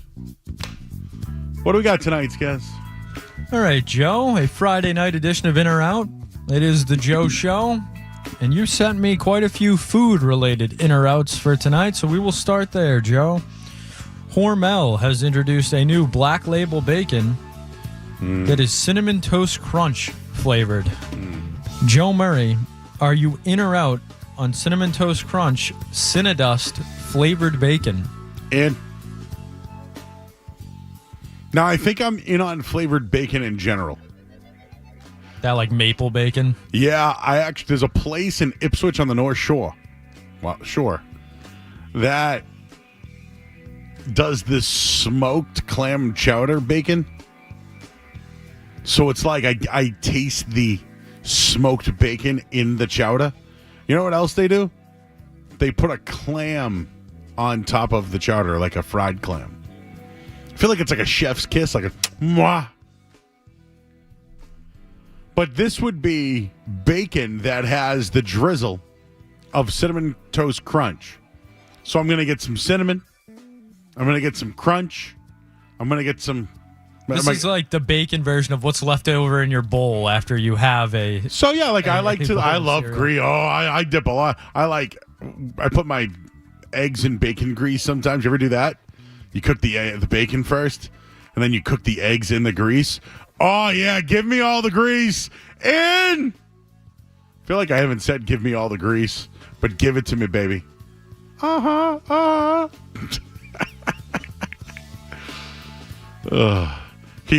That song was a hit when 1999, guys. Can't go wrong with anything bacon. Oh, yeah, how do you screw up bacon? Can't go wrong. But, Joe, maybe somewhere you could go wrong. We had discussed in weeks past in or outs that Coca-Cola and Oreo are partnering together for new Coca-Cola flavored Oreos and Oreo flavored Coca-Cola. They sell them at 7-Eleven. I saw them yesterday. Well, Joe, speaking of 7-Eleven, 7-Eleven is taking it one step further. Whoa. They are launching a new Coca-Cola Oreo Slurpee. Joe Murray, are you in or out on a Coca-Cola Oreo 7-Eleven Slurpees? So we didn't have 7-Elevens in Boston. We had to drive to Quincy when we were kids. What a hike. I know, huh?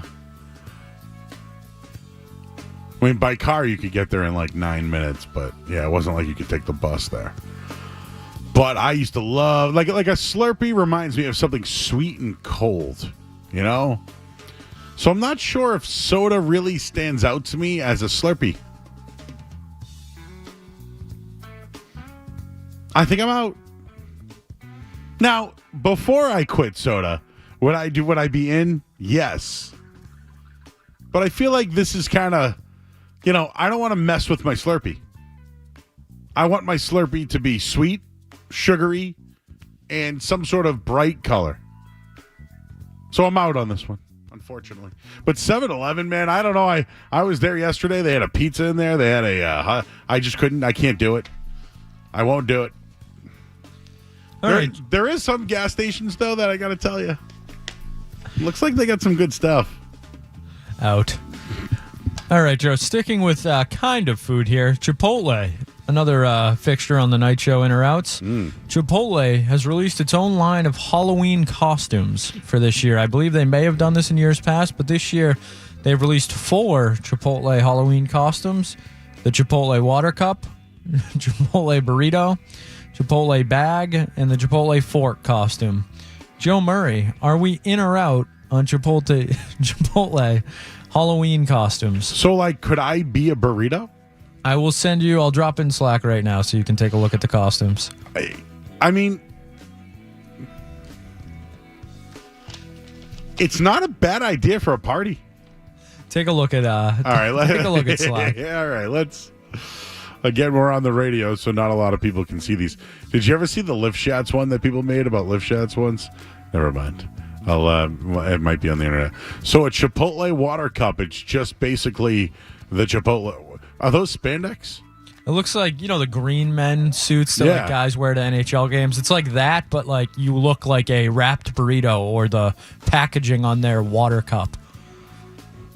The Chipotle burrito looks like the Silver Surfer. Yes. Out. The Chipotle bag, that's stupid. The Chipotle fork. What? I'm out on these. These are bad. This is the best that Chipotle could do. All right, Joe. Well, let's try. No. This sucks. Out. Yeah, it's not. These are terrible. Not good. I could come up with better ideas of what I want to be a Chipotle bowl. Give me the bowl. I'll put it right on. I'll look like. You ever see the hot dog? Remember the Who did this? Yes, who did exactly? I want it to look like that. We're all trying to find out who did this. I think you should leave. Always pops up on the show. Always. All right, Joe. Well, sticking with food, Totino's, who are famous for their pizza rolls, have introduced a new breakfast item: the Totino's Bacon and Cheese Scramble Breakfast Snack Bites. They look just like a Totino's pizza roll, but it is pork shoulder, bacon, and cheese scrambled together. Are you in or out on the Totino's Bacon and Cheese Scramble Breakfast Snack Bites? In, and I don't even need to know what's in it. Just give it to me. It says pork shoulder, bacon, and cheese egg scramble. Just give it to me. just Totino's is so pizza rolls are now getting in the breakfast game. So it's basically just like a wrapped Totino you get a little bit of egg in there with a little bit of beef pork. Do you get a little hash brown in there too? Little bacon. How could you say no to this? In. So now you could have Totino's for breakfast, lunch, and dinner. That sounds like, you wake up on a Sunday, maybe hurting a little bit from the night before. You need a little grease or something. Throw a couple of those in the air fryer. I was going to say. You're right back at it. It's another thing. By the way, I'll save it for musings.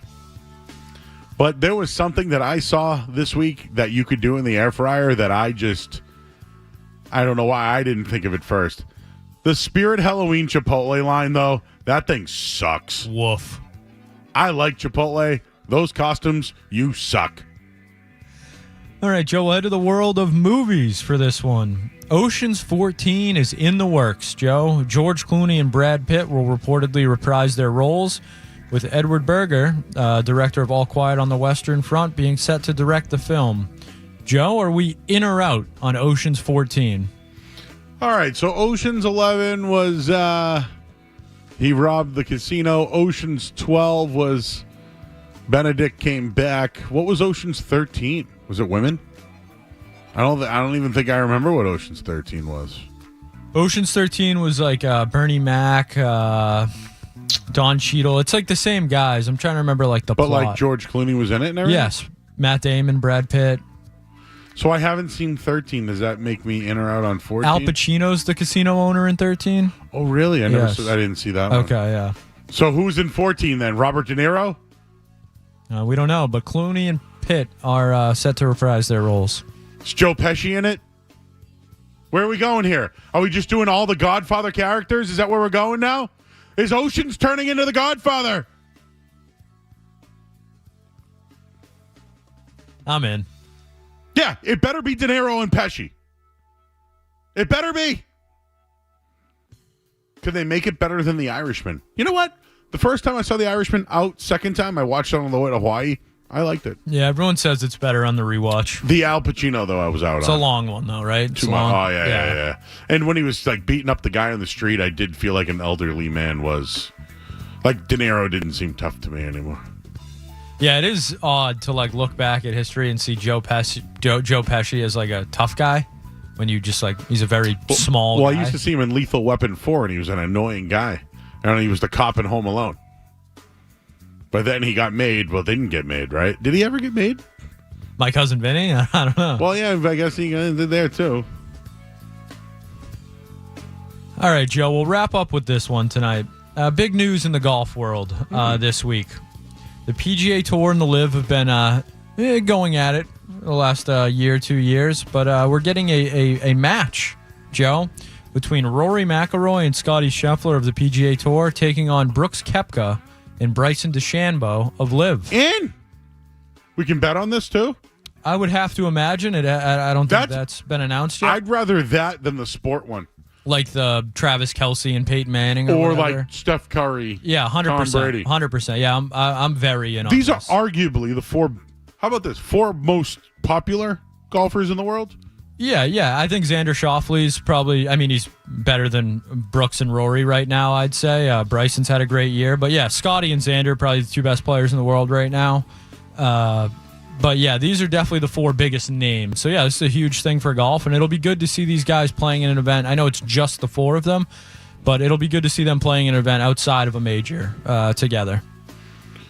Well, Skaz, if this radio thing doesn't work out, maybe we can be caddies. I've done it before, Joe. I did it this summer, caddied in Mass Am. So I'm always down for a little caddying. No, I just saw some of the money that those caddies make. Well, Ted Scott, I think I saw that Ted Scott, who's Scottie Scheffler's caddy, made more this season than like Jack Nicklaus did in his entire career or something like that. So yeah, they had a pretty good year. I didn't acknowledge this, but Chichi Rodriguez passed away a couple of weeks ago. Yeah, legend. So I don't know if I told, when I used to go to this camp growing up, Sports and More out of West Roxbury High. It was run by all these Catholic Memorial people. And every year we would go to the Franklin Park golf course and we would do lessons. We'd get that like little hula hoop thing and like teach you how to swing. But we always got a special guest every year. And it was always Chichi Rodriguez. And instead of teaching us how to putt, he would teach us his little finisher. Like the Zorro that he did with the putter. When I saw that he passed, I was a little upset. Just I mean, he's an absolute legend. I think there's a good. Was he even good? Like, I don't even know if he was good, but I think there's a documentary coming out on him soon. See, I don't know much. Again, I saw him every year. Nice guy, but he was just that patent. Does anybody else have a patented finish? Yeah, like in wrestling, there's a finishing move. Yeah, but he was definitely a showman. Yeah. There's like Miguel Angel Jimenez kind of has a little bit of that. He does like Shooter McGavin always did the shooter. Nothing quite as extreme as that, but there's a couple guys with weird little quirks. But just on the Ted Scott thing, Scottie Scheffler's caddy, he made $6.1 million this year alone in 8 months from caddying. $6.1 million. Wow. We do have a change in the scoreboard in the NFL game, and did we see a different version of out of the shock? What the hell was that? By the way, Saquon Barkley, I think I took him tonight. Making an impact already. We'll tell you the score right now in Sports Up Headlines. From the Towns Fair Tire Studios, the Patriots. Into the end zone! Touchdown for the Patriots! WBC FM and HD Boston 98.5, the Sports Hub, a Beasley Media Group station. Sports Hub headlines. All right, Friday night football in Brazil between the Packers and Eagles. Right now, Philly just took a 7-6 lead on a touchdown pass from Jalen Hurts to Saquon Barkley. It was a 18-yard scramble. That nice little pass back to the end zone for Barkley. And right now, 7-6, Philadelphia. Jordan Love, 6 of 10 so far in this one. They've been held to 2 field goals. We got the Patriots and Bengals this weekend. T. Higgins doubtful for the game with a hamstring injury. Sidney Sau is out. Red Sox currently in action right now. 1-1, bottom of the 7th inning. Tristan Casas with an RBI single. Nick Pivetta went 6 innings tonight. 6 strikeouts. Rich Hill designated for assignment. Headlines are brought to you by Valvoline. It's an oil change. Enjoy quick and convenient vehicle maintenance this month.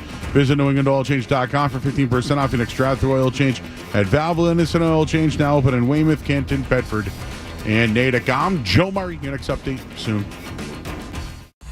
This is Jaylen Brown. Jaylen Brown turns the corner. Finger roll is up and good. Score to the foul. Listen to home of the Boston Celtics, 98.5, the Sports Hub.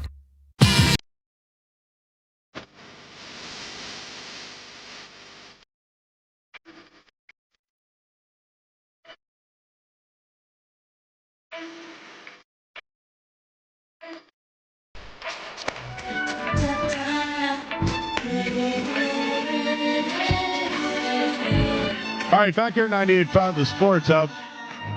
We're going to talk to John Serenes coming up in a bit. He was at a high school football game. I don't know which one. I know Zoe is at the KP Walpole game. I need to say something. It smells in the studio. I've smelled my own armpit. How many times have you caught me smelling my own armpits tonight? For our viewers on YouTube, when the stream started tonight and I took down, we put up the screens for commercial breaks. When that initial screen dropped, all you could see in studio was Joe very cautiously giving himself a whiff, making sure that it was not him. And he just looks at me and goes, "It smells like rotten food in here." So it smells better, but like I feel like it's seeped into the rug now. You know, could be that microphone to your left. And Luis already came in and took care of everything, so maybe it's been better. But when the show started, you know, it's hot take. It's 4th and Friday. Let's ramp it up. So I didn't think about it. It you know what it smelled like? I love meatballs, okay, but sometimes I don't like them mushed up. You know, it smelled like mushed up meatball and like belly button. I don't know how to explain it. Gotta say, Joe, I don't think I've ever smelled a belly button before. It just smelled. So I can't get the whiff out of me. I keep thinking it's me. Like I've been sniffing myself all night long. The drops. There's a drop. The drops on this show, man. But yeah, I don't know. And it's funny because when I said it earlier, people in the chat were telling me that Zoe was letting him rip today. And was eating meatball subs. What a shock that is. You know what's funny? He's a leaner. Zoe's a leaner. He has a tell, you're saying? Yes. Yeah, but like he like leans a little bit, like always to the right too. Always. So when I watch him on TV, I go, he's ripping one. And even Beatle's like, dude, it happens all the time. I worked with him last week. He's got that lean. Anyways, if you saw me smelling myself, I've been sniffing myself all night long. That one will live. I blame Zoe. I told you, I'm a sniffer before I eat. I'm not trying to be funny about it. But I don't know, like if I get something, I like to sniff it before I eat. I cracked this Celsius at 7:14 tonight. I smelled it. I wanted to know what it looked like. What it smelled like first. Ryan, always, yes. Chuck Olson, I did that on a plane once, and the lady next to me caught me and made some sort of scene about it. Yeah, you know what? If someone calls me out for smelling myself, I'm doing you the favor, not me the favor. So, like, don't be disgusted if someone smells themselves. They either smell themselves because they smell, or they smell something and hope it's not themselves. So they're trying to save themselves from you, or save yourself from them. I had a whole show planned out tonight. What were we going to do here? We send a rundown. Let's see. 9 o'clock, you had successful season. Oh, just that's it. Successful season. The Patriots probably won't win many games in 2024. So what will make this successful season? We're referencing the Globe article. Oh yes, this was from Ben Volen. And he talked about what would be a successful season. His number one, Skaz, get Drake May in the lineup. Number two, compete hard and peak at the end of the season. You have to subscribe to the Globe, right? Just making sure. Let's see. 3, win as many or more games than last year. Is this really his write-up for a successful season? I don't want to crap on the guy. He does a good job. Or does he? I don't know. I said hi to him. He didn't say hi to me. I don't dislike the guy. But you have to pay for this? This is the content we pay. I got someone gave me theirs, and that's why I'm in. It's the only reason why I'm reading it. Joe versus the smell and Joe versus his login information tonight. Someone else gave me theirs too. No, real quick. I got to be honest with you. I'm not trying to crap on the Globe. I'm not trying to crap on anybody in particular. But like, we create content, right, guys? Like, that's our job. This is what the Globe came up with for a successful season. Get Drake May in the lineup. Like, no, there's so many beyond things before that. Like, duh. What's the 4? Let's see what else they have. What's 4? Maintain the defensive standard and develop a player or two on offense. You have to pay for this content, everybody. Oh, here's number 5. Gerod Mayo establishes himself as his own man. That was ours. But that was 5th. Mayo enters the season in an inevitable spot. First-time coach. I can't believe you have to pay for this. So, guys, besides Mayo and besides at some point Drake May playing, what would be, besides the things we've already talked about, is there anything else going into this season? You know what I got one for you? Win opening day. I'll lose my Survivor bet. I don't care. Imagine if the Patriots won week 1. What would the discourse be? Hey, maybe they don't suck as much as we thought. Imagine going up 1-0 and then having the home opener against Seattle, who goes West Coast to East Coast after playing a rookie quarterback with a rookie coach on the road. You could go 2-0. That, to me,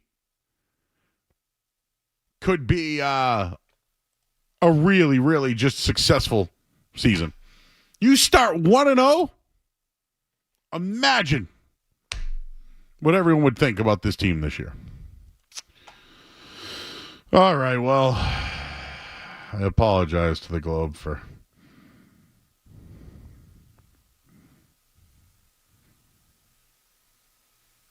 nobody liked the Chipotle. I tweeted out the Chipotle stuff. No one likes it. Where's the diarrhea costume? Someone asked. Oh, wait. Is there a spoiler, dude? Someone mentioned someone died in the last Oceans and won't be in the 14th one. I mean, is that a spoiler if it's already happened? Someone died that we talked about. So are they not in the 14th? I would imagine not then, but it's movies, so you never know. But you did see the feature, right? When it showed they're talking about I didn't watch the... I haven't seen 13 either. I haven't seen it in a long time. But they're on the cover of the 14. What happened? You know what? Now, do I have to go watch this thing now? You know what I did one time? I watched the Charlie's Angels movie, and I regretted it. What's the worst movie you've ever watched? Hope Floats. Never heard of it. Yep. I went to, I told you, the Dedham movie theater growing up. We used to be able to just like grease a guy and he'd let us walk around all day. And we were like trying to watch another movie, but it didn't start yet. So we all went into Hope Floats. It was terrible. Again, I was a kid. I didn't get it. But yeah, it was the worst movie I ever went to and watched. You know what else I really didn't like was Da Vinci Code. But again, I don't have like a lot of depth, so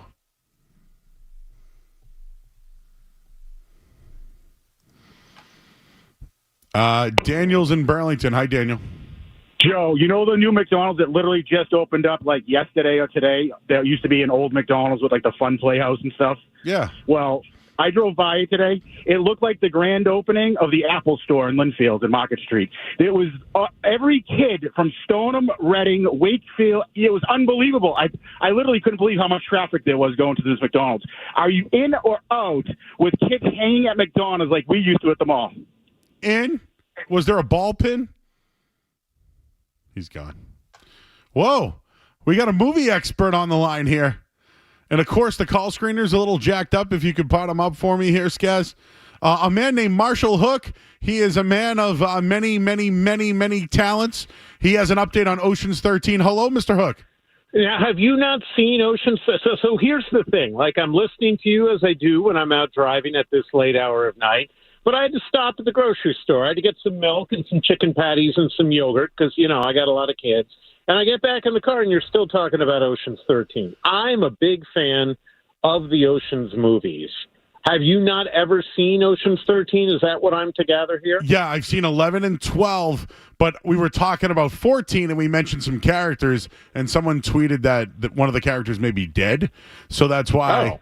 Yeah, so that's why we talked about could that character be in it. Well, Bernie Mac obviously is no longer alive, and he was in those movies. So that's true. He's not going to be there. Yeah. I don't recall that anyone else who was an actor in the film is dead. So George Clooney did not die. No, he did not. Well, all right. Yes. Oh, okay. See, I see what you're getting. What at. happened? I don't. Is he alive or dead? Ocean's 8. That's the one with the women. Right? Remember that one came out? There you go. Yeah, that one. Yep. So in Ocean's 8, Sandra Bullock plays his sister. And the movie makes many allusions to the fact that the character of whatever his first name was, you know, George Ocean there, is dead. And in fact, the movie ends with her after they've pulled off their big crime in Ocean's 8, sitting in front of the tomb where Mr. Ocean is theoretically dead. But they vaguely hinted the whole time that maybe he faked his death. So it's not hard and fast that he's dead. Ocean's 8 wanted you to basically, they set up the whole thing making you think George Clooney was going to walk in at the end of the movie, and he did not. But they never definitively say that he's dead either. Well, I appreciate the expertise on that. When is the top? I am in on all of the Ocean's movies, even when they're bad Ocean's movies. I still enjoy them. I've watched them. I just didn't see 13 yet. When's the Topsfield Fair? I believe the Topsfield Fair open. Well, here's there's an answer. You can always do the math on this. The Monday of Columbus Day is the second Monday of the fair. So if you take Columbus Day, subtract one Monday, and then go back to the Friday before that, that's when the Topsfield Fair opens. So I don't know what that date is, but anyone with a calendar can figure that out. And you'll be there? And, of course, the first night of the Topsfield Fair is unofficially known as Topsfield Night, because if you live in Topsfield, you get free tickets, but they're only good for the Friday night that it opens. So you'll be there? That's the time I will be there. People can walk up to you and shake your hand and take a photo with you? Listen, since I left the world of broadcast, very rarely does anyone remember that I was once in it. But as recently as today, I was in a meeting and somebody I hadn't met said, "Can I ask a weird question?" And they basically asked if I was the same guy who used to be on the Sports Hub. And I said, yeah, that's me. I don't do it anymore, but that's me. You were the same. Yeah, no, anyone is welcome to come shake my hand. Well, Marshall, you were the same guy that was my teacher 18 years ago. You believe that? I know. And look, I now work for government, and you're hosting your own show. So, and you're the movie expert calling in. Listen, anytime I'm driving around at night, Joe, you know I'm listening to you. A font of optimism and happiness on a station that often sinks to negative places. He's Marshall Hook, everybody. Go see him at the Topsfield Fair. Marshall, thank you, sir. All right, take care. All right, bye. All right, we got dead or alive. Ocean 14, dead or alive. We're going to talk to John Serenes. We'll take a quick break. I'm Joe Murray here on the Sports Hub. Don't go anywhere. There's more Joe Murray. On the way on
All right, back here at 98.5 The Sports Hub. I'm Joe Murray.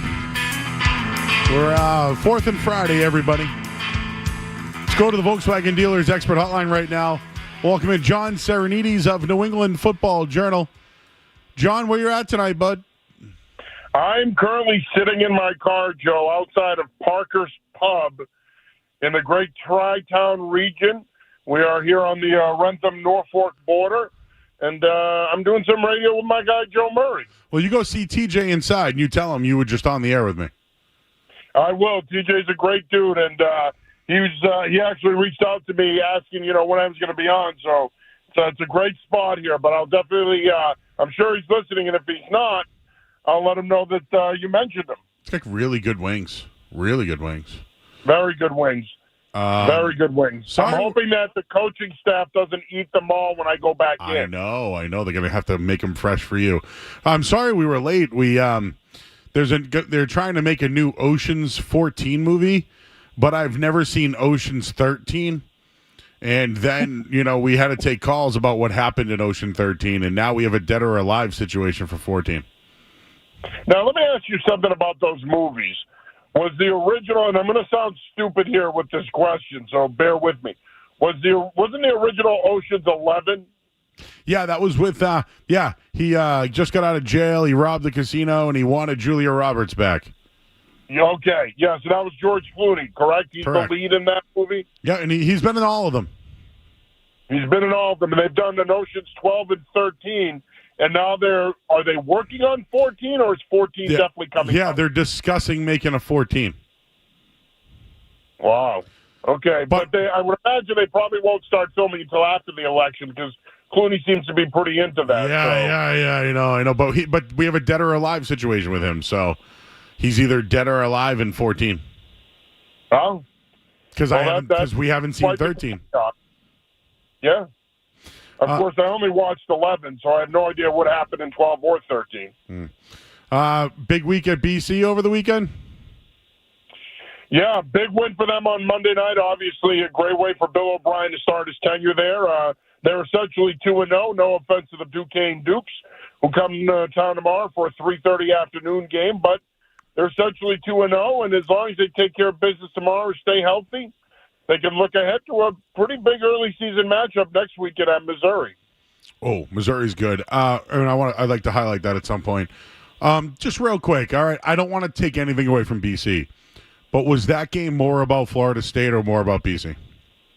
I'll say this, and I'm going to sound like I'm fence-sitting here. I think it's about both teams. I think you got to give Boston College credit because I think O'Brien definitely wants to develop an identity that suits the program. He wants to go back in time, if you will, to where they were a power run team, leaned on their offensive line, play action, make some big plays down the field. But I will say this. I caution Boston College fans, and I wrote about this earlier this week, Joe. This also says something about Florida State. That's not a good Florida State football team. And I'm sorry, but if I were boosters at Florida State, if I were their NIL initiative, I'd be pretty pissed off at Mike Norvell because he wasted your money this offseason bringing in guys that are not great scheme fits in that offense or that defense. So, yes, I think you got to give Boston College their due. You got to give them credit. I thought they had a terrific plan. They executed it. They played smart. They played disciplined. They were a hell of a lot more disciplined than they were last season. But I also think it says a lot about this Florida State football team. DJ Uiagalelei, he's who we thought he was. He's really the guy that we saw at Clemson 2 years ago, not the guy that played over his skis last year at Oregon State. He's more of what he was at Clemson. I think Florida State's going to struggle to win 6 games. Nonetheless, still nice to win in Tallahassee. It's a big win for BC. All right, I do want to get into the Patriots stuff, and we'll do all that. We're talking with John Serenes, New England Football Journal. Check his stuff out. He's got high school, college, NFL, all there for you. That's why we do it right here on 98.5 The Sports Hub, as the Green Bay Packers just scored a really long touchdown. Jordan Reed, looks like that was like a 60-yarder on third down. Nice play. Touchdown. Yeah, I think it's the second of the game for Jalen Reed. That's right. Who's, really, if you think about it, with all the Watson and Dobbs and all that, he's certainly getting open. Just Michigan, Texas tomorrow. So I just look at betting lines. You know me. It was 3.5. Now it's 6. Like, is it, to me, that's just looking at what Texas did last week and how Michigan struggled. The game is still in Michigan. I know Texas went to Alabama last year and crushed when they were a 7-point dog. Do you think Michigan's got a shot this week? They have a shot, but if Texas comes to play and they execute, they should win this game. Look, Michigan did not look good last week against Fresno State. No disrespect to Fresno State. They didn't look good. And I think a big reason for that is quarterback play. And they're rotating quarterbacks. The perception was that Alex Orji was going to be their starter. They're using him situationally. Yes, they can still run the football. You still have Donovan Edwards, but you're essentially starting a brand new offensive line. New head coach, defensively, new scheme. They're working through some kinks, and I don't think you want to be working through some kinks with Texas coming to town. So does Michigan State have a shot? Absolutely. It's at the Big House. We know how well they play there. But make no mistake about it, this Texas team is good. They went into Alabama and won last year, and they're more than good enough this year to go into the Big House and win tomorrow night. I think it could be a good game for about a half, but the cream rises. I think Texas is better, and I think ultimately they win and they cover. All right, talking with John Serenes, New England Football Journal. Patriots go to Cincinnati, man. Bengals got some issues. They may not play with T. Higgins. Still don't know about Jamar Chase, and then they're a little thin after that. But Joe Burrow's healthy for the first time heading into a season. They've struggled week 1 and week 2. 1-4 in week 1, 2-6 over 2 weeks. Generally, underdog 6.5 or more covers 63% of the time in week 1. I think the Patriots have some things that they can actually do against Cincinnati. They were one of the worst run defenses, not to mention one of the worst run offenses last year. But I think it's the trenches. So how do you stop Hendrickson and Hubbard for the Patriots? Well, I think obviously there's going to be certain situations in the game where you're going to ask your tackles to have to handle them one-on-one. But I think for me, in certain situations in this game, Joe, first things first, I think you got to try to run the ball and run the ball at them. You got to try to wear them down a little bit. But the other thing is you got to help your tackles in this game. And that means you got to use your tight ends and your backs in pass pro. You got to use chip releases, and you got to try to reroute those guys. Because if you allow them to go to work one-on-one against your two tackles, it could be a long afternoon for Jacoby Brissett and his Patriots passing game. So I think it's going to be important early on to establish the running game as it is, but to also run the football off tackle, to wear those guys down a little bit and slow them down. And then I think you're going to have to get creative with your pass pro to help your tackles.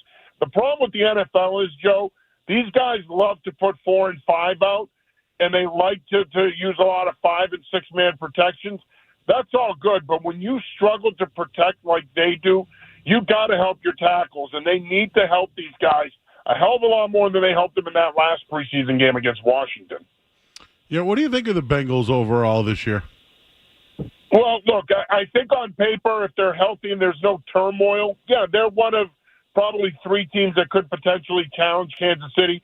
But when you hear about what's coming out of there, Trent Brown struggling, not a surprise, to pass his physical agility test. You got the contract issues with Higgins and Chase. You got Joe Burrow basically coming back after a year being out of football. They've got a lot of question marks there. And then the other thing is, you mentioned they're thin at receiver.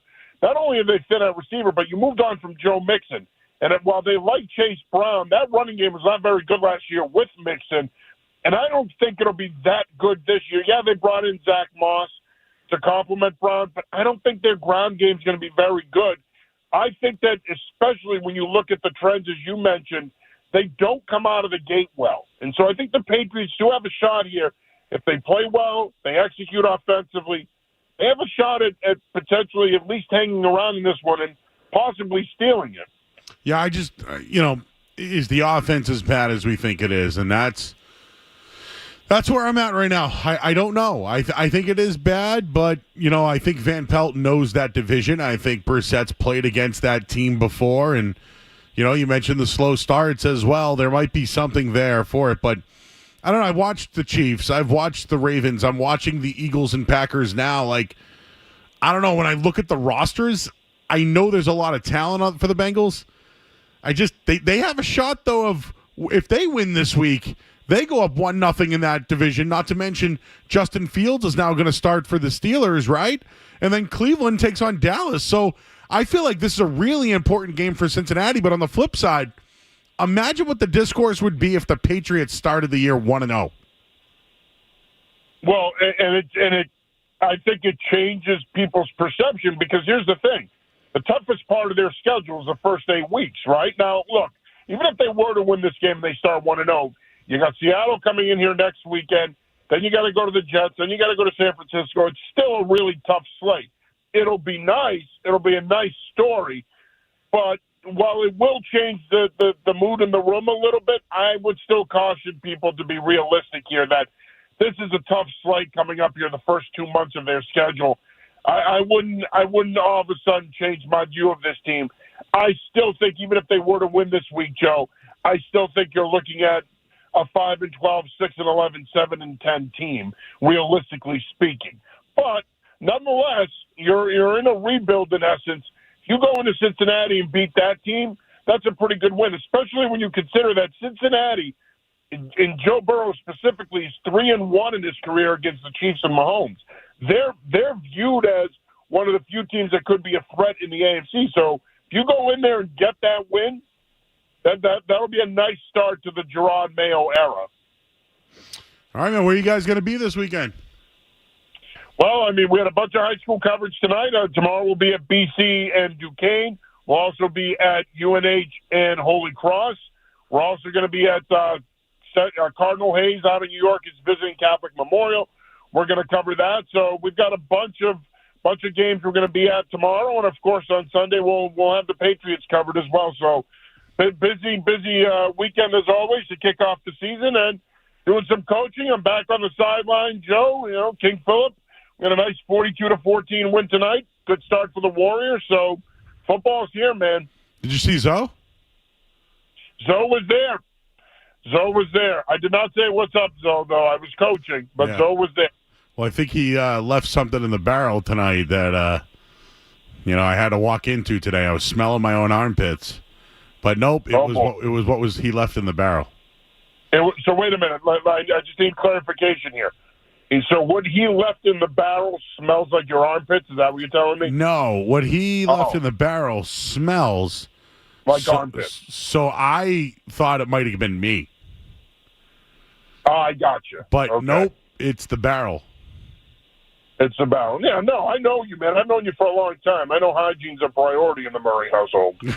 we try at least, It's just, Listen, man, I know you wear deodorant, brother. I get the Old Spice. I'm like, what's that guy's name? And Terry Crews. Terry Crews, yeah. Who's the new guy? Who's the new guy in those commercials? He kind of looks like a Lionel Richie type. Dion Cole. He's a comedian. Oh, yeah. He kind of reminds me of Lionel Richie. Lionel Richie. Doesn't he? Doesn't he kind of look like him? He's like a more stacked version of Lionel Richie. And all the women are trying to steal his deodorant all the time. Yeah, why? Right. Well, and that's my issue with that commercial. Why can't women just go get their own deodorant and do their own thing? And has it not dawned on these women, do they want to smell like men? I don't get it. I know Old Spice smells good, but I don't think it smells so good that women want to wear it. That's a bit much. Funny high school football story, but Dove women came in and left a bunch of samples in the locker room. So during football season, we started using the Dove women deodorants. So we would shower, use the Dove, and I'd be on the bus and people would be smelling me, and I'm like, oh no, I smell like the Dove women. Oh no, I smell like a chick. But hey, one thing. But here's the thing: if football locker rooms. I mean, the only other locker room that I think is raunchier in terms of odor would be a hockey locker room. Yeah, hockey. I've coached lacrosse. I've coached track. Football locker rooms are pretty rancid. I mean, if you smell like Dove body wash, that's actually a pretty good thing. Yeah, you know what? We had to clean our stuff every other day, or we had rules you wouldn't go to practice if your stuff smelled. Yeah, because then it turns into Mercer City. It's gross. I do not want to think of that. All right, he's John Serenes, New England Football Journal. Check out all their coverage this week. High school, college, and, of course, the NFL as well. John, go eat some wings. Tell TJ we said hello. We'll do that, my friend. Great catching up with you as always, brother. Looking forward to next time. We'll talk to you later. That's John Serenes, everybody. New England Football Journal. Did you ever wear women's onerant? Oh, Skaz, I got one for you. In or out? In or out on sharing deodorant with your partner? Out. Strong out. There's no need for that. I've done it. Yeah, I mean, in a pinch, I have no issue with it if the situation arises, but yeah, to just do it, no, I'm out on that. I'm curious how the chat feels about that one. I've been sniffing myself all night long.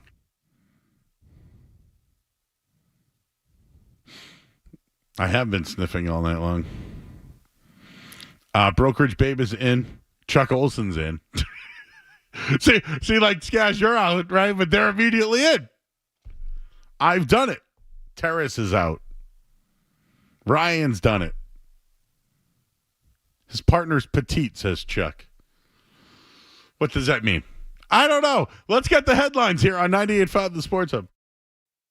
Sports Hub headlines. All right, we got football right now. 19-14. What an ugly score. Packers got a touchdown pass from Jordan Love. Jaden Reed, 2 touchdowns tonight, 1 rushing.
All right, back here 98.5 The Sports Hub. We get the music is coming up in a minute. Just wanted to mention just quickly a little update regarding the Bruins. And will Jeremy Swayman sign before camp? He does have some leverage. He's taking classes. But Elliot Friedman today on his 32 Thoughts believes there's an 8-year, $6 million off on the table. These sources are not coming from Boston. They're coming from elsewhere. Chicklets reported 4 and 6.2. Hasn't been disputed yet. The McAvoy contract is the ask for Swayman. And no one thinks that they're close. So that's from Elliot Friedman.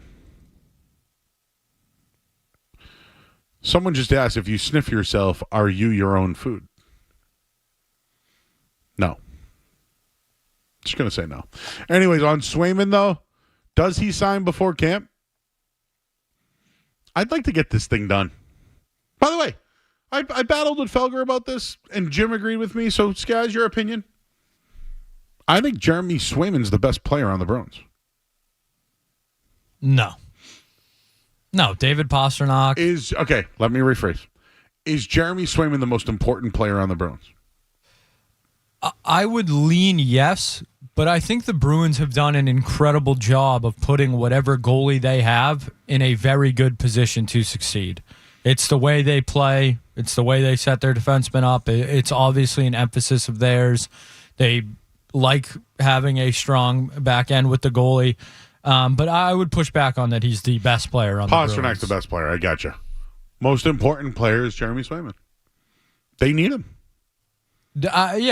Mostly because Korpisalo is the backup. They've almost forced Jeremy Swayman to become that important because when you had Linus Ullmark, you felt good every night with whoever was playing goalie. Now you don't have that luxury.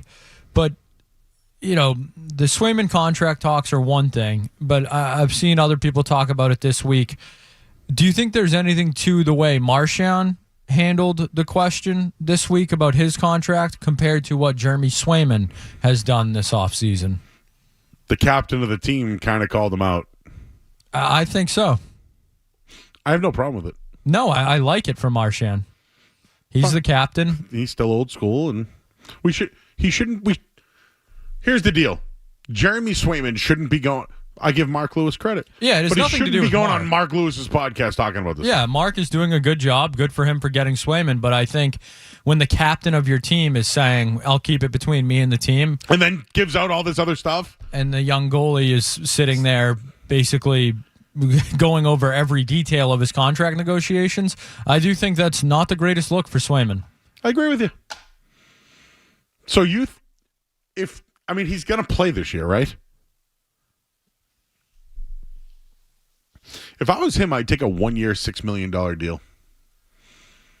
Won't happen. But I'd do it. Or actually, you know what I'd do? 1 year, like 7. 1 year, 7 and with an option or something, But I think he wants to get paid. I think he should get paid too, by the way. He was their best player in the playoffs. How about that? Yeah, I mean, all it's right, tough, give me tough something, Skaz. Yeah. See, everyone said no in the chat. Wayno, all the hockey guys, no, he can't score. Well, anyways, fine. Hey, you know what we got next? The musings. We did a quick Celtics. We did a quick Bruins. We've done football all night. Let's get some musings. We'll do that next here on the Sports Hub. More Joe Murray coming up on the Sports Hub.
yes. Your home of the Pats. 98.5, the Sports Hub. Beasley Media Group Station.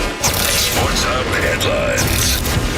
All right, NFL football in Brazil at halftime right now. The Packers lead the Eagles 19-17. Jordan Love with a touchdown pass to Jaden Reed. Reed also has a rushing touchdown in this one as well. Jalen Hurts passing touchdown to Saquon Barkley, who's also rushed one as well.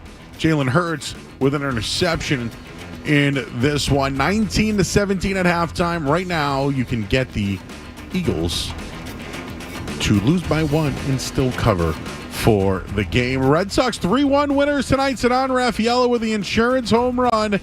Nick Pivetta got the start tonight. Zach Kelly got the win. The teams meet again tomorrow. The team did release or designated Rich Hill for assignment today. And Patriots and Bengals, they'll play Sunday. You can hear it right here on 98.5 The Sports Hub. Pats will be without City Sal. And also the Bengals could be without T. Higgins, who is doubtful with a hamstring injury. Headlines, they are brought to you by Valvoline Instant Oil Change. Enjoy quick and convenient vehicle maintenance this month. Visit NewEnglandOilChange.com. Save 15% off your next drive through oil change. At Valvoline Instant Oil Change, now open in Franklin, Billerica, and Peabody. I'm Joe Murray. Your next update, 30 minutes. Here we go. Boom. I win. Boom. Yeah. It's a buddy. We've got a passion for Boston sports. Get angry. 98.5 The Sports Hub. He had his ears ringing or so. He's Mark Lewis from the Mark Lewis is Cool podcast. Hey, Mark. Or is it the Shut Up Mark podcast? Shut up. Wow, Joe. What's going on here, man? Well, I get confused. Shut up, Mark. It's Mark Lewis is Cool. Hey, I had to mix them all up, bro? No, I'm getting phone calls. Are you mad at me? What's going on here? No. I'm going to call the show, break them on you a little bit. What's going on? No. We were breaking Swayman for going on your podcast. Oh, all right. I see what you mean. I thought it was like... No. We credited you for having him on the show. I got to check. I got to talk to my guys because somebody's losing something in translation here. Tell your guy he's causing trouble and doesn't know what he's talking about. This is why. Anybody listening, you cut out the middleman whenever possible. This isn't the Gresham whatever show, okay? No, you're right. It ain't. That's why I was like, wait a minute. There's no way my guy is mad at me right now. There's no way. No. But if you wanted me to give a take on the thing, though, real quick, like, Joe, I don't think he said anything, like, super damning, to be honest with you. I think he was, like, just detailed enough about, like, the player's perspective in the whole contract negotiation thing. I don't think he was too, like, much of an indictment on the piece. I don't know. Tell me what you think. I literally just jumped in the car. I'm leaving Fenway. Yeah, so I don't know if you already did. No, this is what happens. People have selective hearing. We were talking about how Brad Marchand this week said that when it comes to contract discussions, he doesn't like to do it in the media. So that's clearly Brad Marchand calling out Swayman, right? I don't know. I mean, that's the captain of the team. I'm not gonna. I don't know. I'm gonna say. I'll put it this way. I'll put it like this then. If that's the way. I'm very glad that our podcast did that well, if that's the case. The silver lining there for me, I'm not trying to listen. I said this on Felger and Maz the other day, too. We're a player-friendly pod first, always. You know what I'm saying? So anything we can do to sort of, like, back the athlete, we're always going to do. And, I missed that quote, Joey, honest to God. I really didn't. But in terms of his ask, even if he did ask them for $10 million, Bobrovsky gets $10 million. Like, and you got to think Swayman's a top 5 goalie in the league. He's at the most extendable age of any goalie in the league. I mean, sometimes having a smaller resume on your sample size benefits you.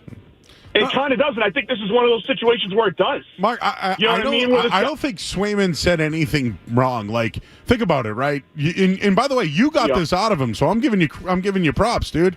I told you this a long time ago. I've told you a long time ago you should do your own podcast. You did, and here you are now. You did say this to me. You did say this to me. I got to say, yeah, you're right. No, you absolutely did. You absolutely did. But now people listen to your podcast, and guys like us use your stuff. So I appreciate. But no. I'm not gassing you up. What I'm trying to tell you is Swayman basically said what he should have. He goes, they wanted to treat this like a business. So what am I going to do? I'm going to go to business school and treat them like it's a business. And I completely agree with him for doing that. But the discussion that someone maybe misheard was that Marchand called him. I think he called him out. So that's why we brought it up. And I said, wow, him going on the Mark Lewis podcast. Maybe Marchand didn't like that. So Marchand calling like Joe Haggerty fat on Twitter, but that's fine. But like Swayman's like, I'm just taking my contract negotiation a little bit more seriously, and I know my worth.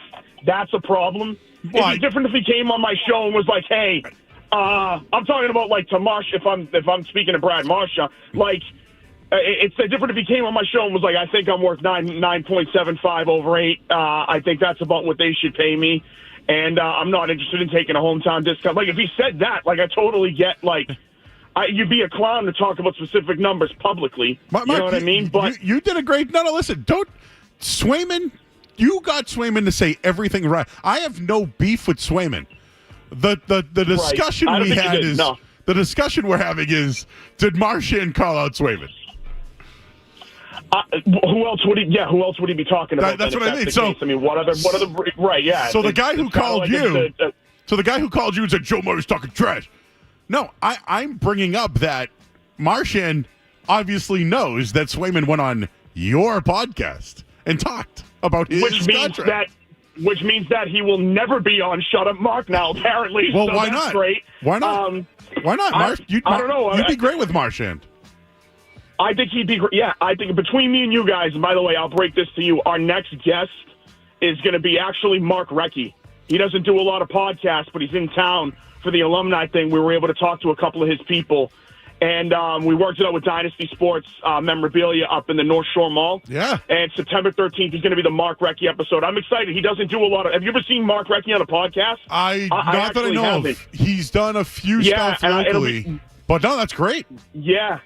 No, it's going to be a big get. We're also in talks right now, whether it happens or it doesn't. I don't like to talk about things till they're unconfirmed. But for the Pete Frates Foundation, we're talking to Ray Bork's people because he's super hands-on. Yeah. Ray does a ton for the Players Ball. He's the Black super Tie involved event. That charity with that. Yeah, he's Ray's an all-star with that stuff, man. He's unbelievable with that. So he's super involved. Anything he can do to help that's the genesis of it, obviously, is we'd be trying to, raise some awareness even more so for the Players Ball. So I really hope that works out. But yeah, I mean, I don't know. Like, if I'm Jeremy Swayman, you have to sit there. First off, the fact that the Bruins let this go on this long I think that's the most immediate indictment that needs to happen here. How are they not all over this? Like how is this not done sooner? What are they kicking the tires around on this for? Really? I can't put my finger on it. If anybody should be pointing to blame at anybody, it's the Bruins. I agree. I mean, I don't know how you feel about that. Yeah, I mean, listen, if we're crossing sports, the Red Sox brought Mookie Betts to arbitration. And since you brought up Ray Bork got sent to arbitration when he played too. Like one of the greatest defenseman of all time. Ray, a friend of the show, by the way. And we had Mike Pitts on, who runs the Frates Foundation, so I hope that works out for you. You should go to that. Pitsy's a great guy. North Shore guy. Pitsy's the guy that's making this all happen, by the way, so shout out to Pitsy and his people. He's a solid dude. Yeah, solid dude. I didn't know Ray was a friend of the program like that. Oh, big food guy. I got a couple of things non-sports for you. How about, you know what, dude? I got something. I got something for you. You do a good job getting these guests, which is awesome. But you're like this social media mogul, bro, where like you got an opinion on anything. So I got one for you. Sure. Are you in or out on sharing deodorant with your partner? What do you mean partner? Like, let's just say it's your girlfriend or whatever. Like a girlfriend? Yeah. Here's the only reason okay, this is weird because you're obviously in-depthly physically, if you're very in-depth physically with these people, to put this for like this is a kid show, it's a family show. Yes. Joe. That's the furthest I can. It is after 10 o'clock though. So. I don't know. We might be on the late night. This might be, you know what I'm saying. I mean, you share bodily fluids. Why not share deodorant? You exchange bodily fluids. Yeah, but then like fungus stuff gets involved. The fungus is there's a lot of fungus involved there. I feel like. Yeah. A lot of bacterial things, fungus things. The fungus you don't want to mess with, man. The bacteria, you could take an antibiotic for that kind of stuff. You know what I mean? That happens to everybody. Not everybody, but, people that are a little more, cavalier about it. The fungus thing, though, I don't know about that. It's like sharing a toothbrush, is it not? Yeah, I mean, one's in your mouth, one's in your pits. Yeah, but, like, would you share, you and your wife, she's like, I don't have a toothbrush. Can I use yours? I have before.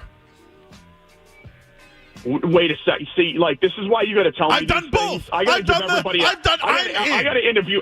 I'm in. I need to start interviewing people I'm potentially friends with then before I consider this, because I might have had to look at you a little bit differently. What about now. a bro? But I'm already here now. I'm already here now anyways. I'm already here now. It's fine. It's whatever. You withheld information and now we're still friends. But I'm going to say no on the fungus junction right there, because I feel like that's a big topic. That's got to be something people think about. All right. I'm going to say no. Okay. Just was curious. And I got another one for you, because I always love weird food stuff. Would you ever eat a McFlurry that is in a hash brown sandwich? Why? Where? What? Like, who? Where did you get this from, dude? What is this like? It's a McDonald's menu. Where did you even just come up with that? Do you see a therapist at all, by any chance? I will be. Where you did this? You did this, didn't you? Yeah, I used to work in McDonald's when I was 16. Yeah, I made a whole McMurray menu. Joe. What else was? Do I want to know what else is on this thing? I made a McMurray's. I made a McMurray sandwich that had 2 quarter-pound beefs with a piece of chicken as the bread on top and bottom. That's not the craziest thing in the world. That's not even like a crazy thing. That's like whatever. It's a meat sandwich. And one when day, you put it like that's essentially what it is. A pregnant woman came to me one day and she goes, "I just want French fries and hot fudge." And I go, "Coming right up." And then I had to try it, and it was outstanding. You know what it is? You gotta have there's people I think that have like a missing DNA splice or something, genetic thing that tastes good too. It's the same people that can't taste cilantro, and it tastes like, people that taste cilantro and it tases like soap. That's what that's me. I think that's me. You guys are all the same weird people. Yeah, you have a weird genetic defect. Yeah, that tastes good to you. Yeah, I don't eat lettuce though, so that people, it tastes like water's got no taste. I smell and taste lettuce. There's nothing to taste. There's nothing to smell. I smell it. It's like, what else do you smell? That's like, do you pick up on other stuff too? Like what's another thing? I can smell like that antipasto. Like I could smell that from feta. I can smell from a mile away, which I like feta though. Okay, yeah, but feta's a strong smell. That's not that crazy of a thing. I mean, it is, but like feta's like a potent, it's a potent taste. Potent smell. It's a cheese, dude. You know what I'm saying? I have a question for you, real quick, if I'm allowed. Yes. You're obviously I've been a bigger guy in the past, still not a small person. You're a big dude. What is your ultimate big guy moment where you were I actually can't believe I just smoked down this much? Do you have do you have a guy where you were I can't, a big guy moment being wow. I went to I went to Reno's in East Boston one night. I ate the whole entire bowl of bolognese and lobster ravioli. And what do you mean? The lobster ravioli order? I cleaned house, both of them, at one sitting. You know how big Reno's is? Wow. Yeah, wow. That dish is the size of a steering wheel. That's no joke. If anybody out there listening who hasn't been to Reno's, that's a serious dish. That's enough for 2-3 people. All right, that's not bad. Here's another one. What's the food you can eat the most of? Buffalo wings. Wings. How many what's your personal record on those? Because mine is also chicken wings. I want to know what yours is. I can tell you what mine is. I ate Halfway Cafe chicken wings back in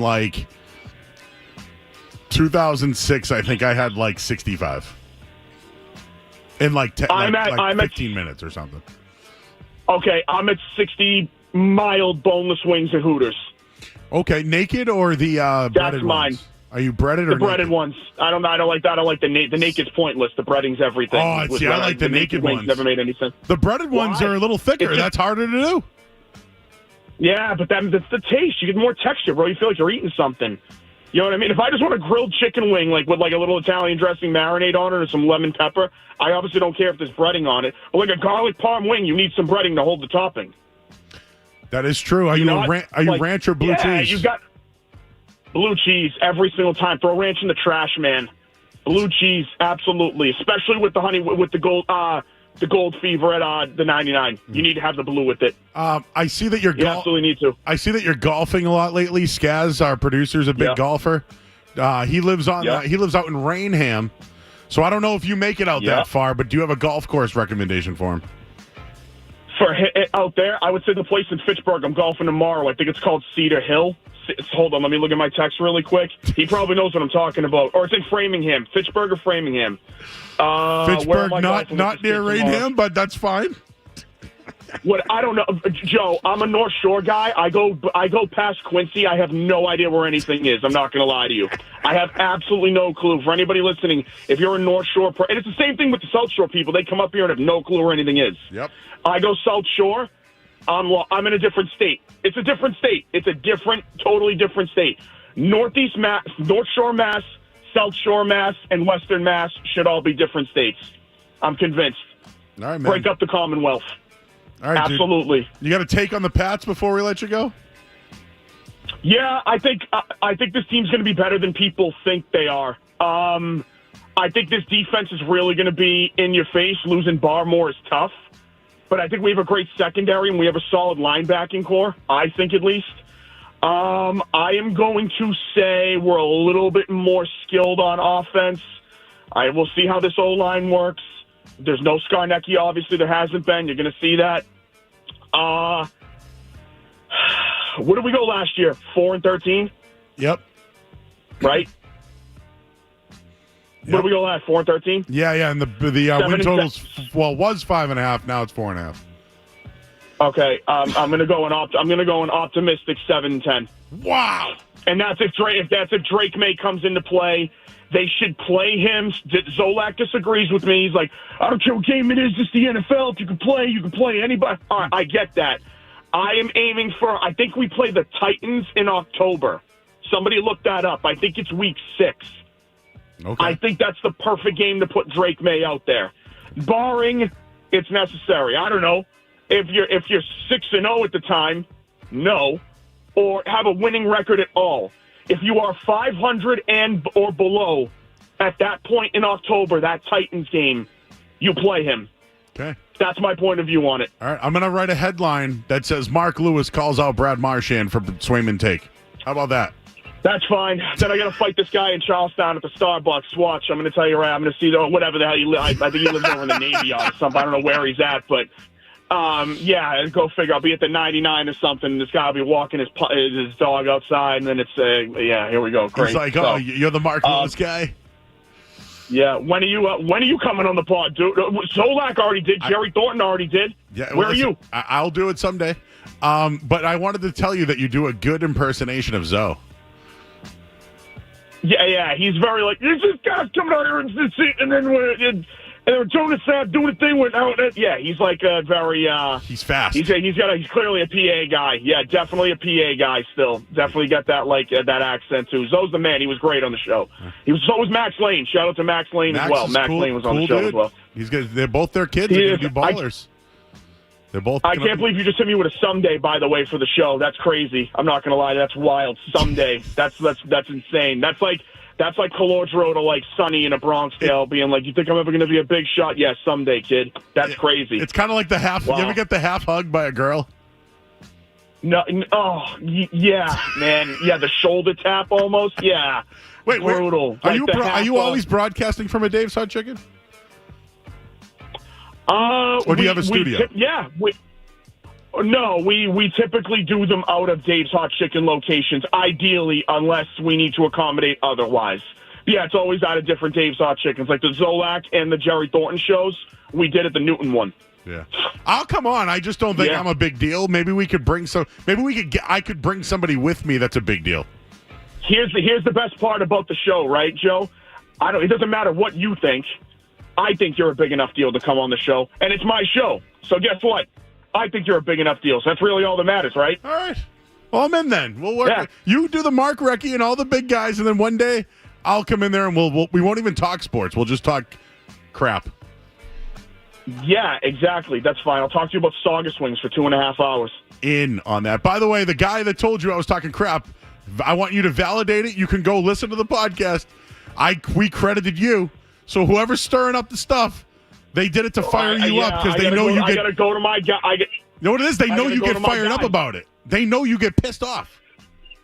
Listen, you radio guys, man. I know you aren't like your typical radio guy, but with these EEI dudes, man, this is what kind of like there wasn't. Hey, listen, there wasn't a need. I was a neutral party.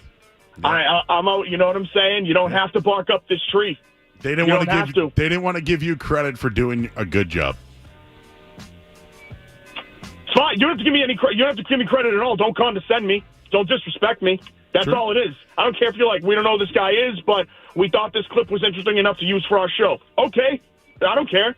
That's fine, man. I have no problem. I would have no problem with that at all. Let's use the clip and then crap all over it. We did that with Matt Patricia this week with Bill Belichick.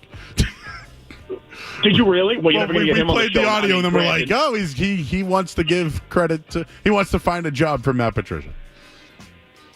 Yeah, he's I haven't watched – have you watched any of Belichick's stuff? I actually haven't. It's like nowhere on social media. I feel like I can't see it. Like, I don't see it anywhere a lot. I don't know what it is. I feel like it would be everywhere. You're going to see a lot of it, man.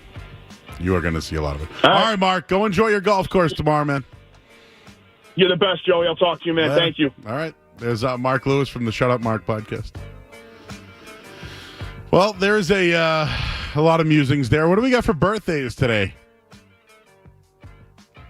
Idris Elba, 52 years old, Skaz. Who else? Man, have you seen The Wire before? That's like one of my favorite shows. Macy Gray is 57 years old. John Wall, 34 years old today. Roger Waters of Pink Floyd, 81 years old today. And Rosie Perez, 60. Well, interesting. We'll tell you the score on the other side. I'm Joe Murray here on the Sports Hub. Don't go anywhere. There's more Joe Murray. On the way on 98.5 The Sports Hub.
quick, smelly.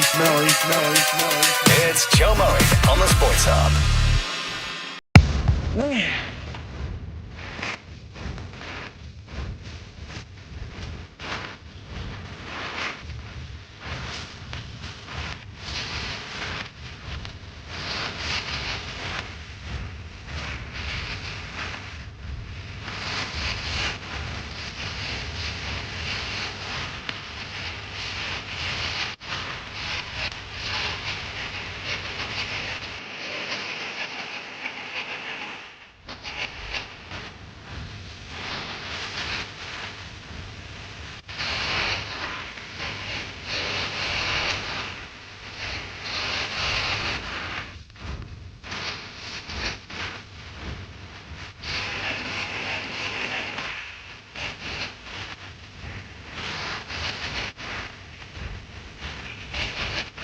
All right, back here at 98.5 The Sports Hub. I know you've been holding some audios, guys, that we want to play. And we're going to give our prediction for the Patriots this weekend and for the season. But this was Zoe sitting down with Gerod Mayo. This is kind of like the coach talk, right? It used to be the Belichick interview. All Access, it is called, Access. yes. Patriots All Access. So we'll set it up here. This is one Scott Zolak, who is the play-by-play announcer for the radio here on the Patriots Radio Network. And this is him on All Access sitting down with Gerod Mayo regarding the opening of the season. That's the hard balance is, the struggle that Elliot and I have. It's we want to win now and also build this roster for the foreseeable future. And it's definitely tough, but it's very important to the organization that Drake get some experience, learn how to deal with the game plan elements of things, and continue to develop because he is the future. And I don't think it's a secret.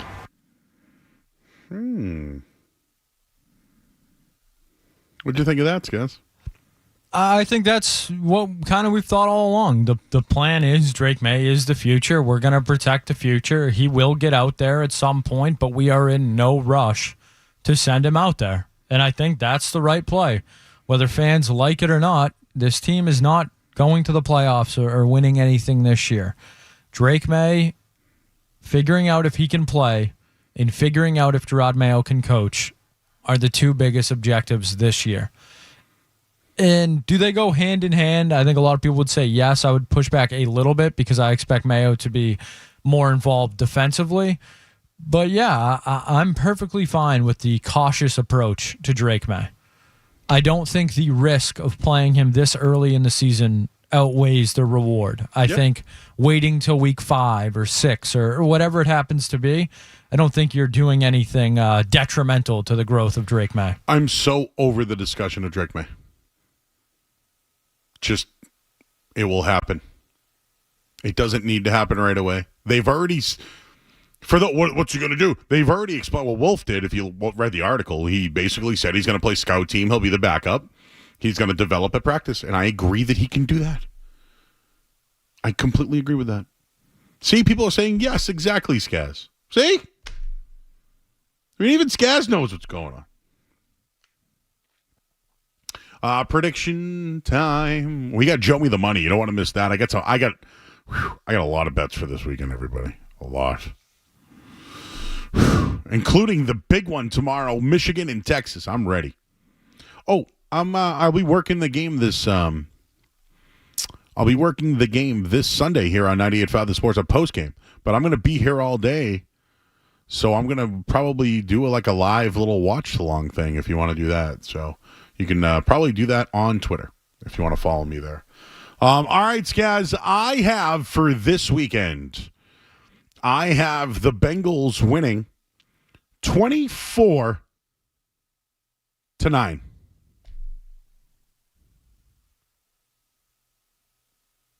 9?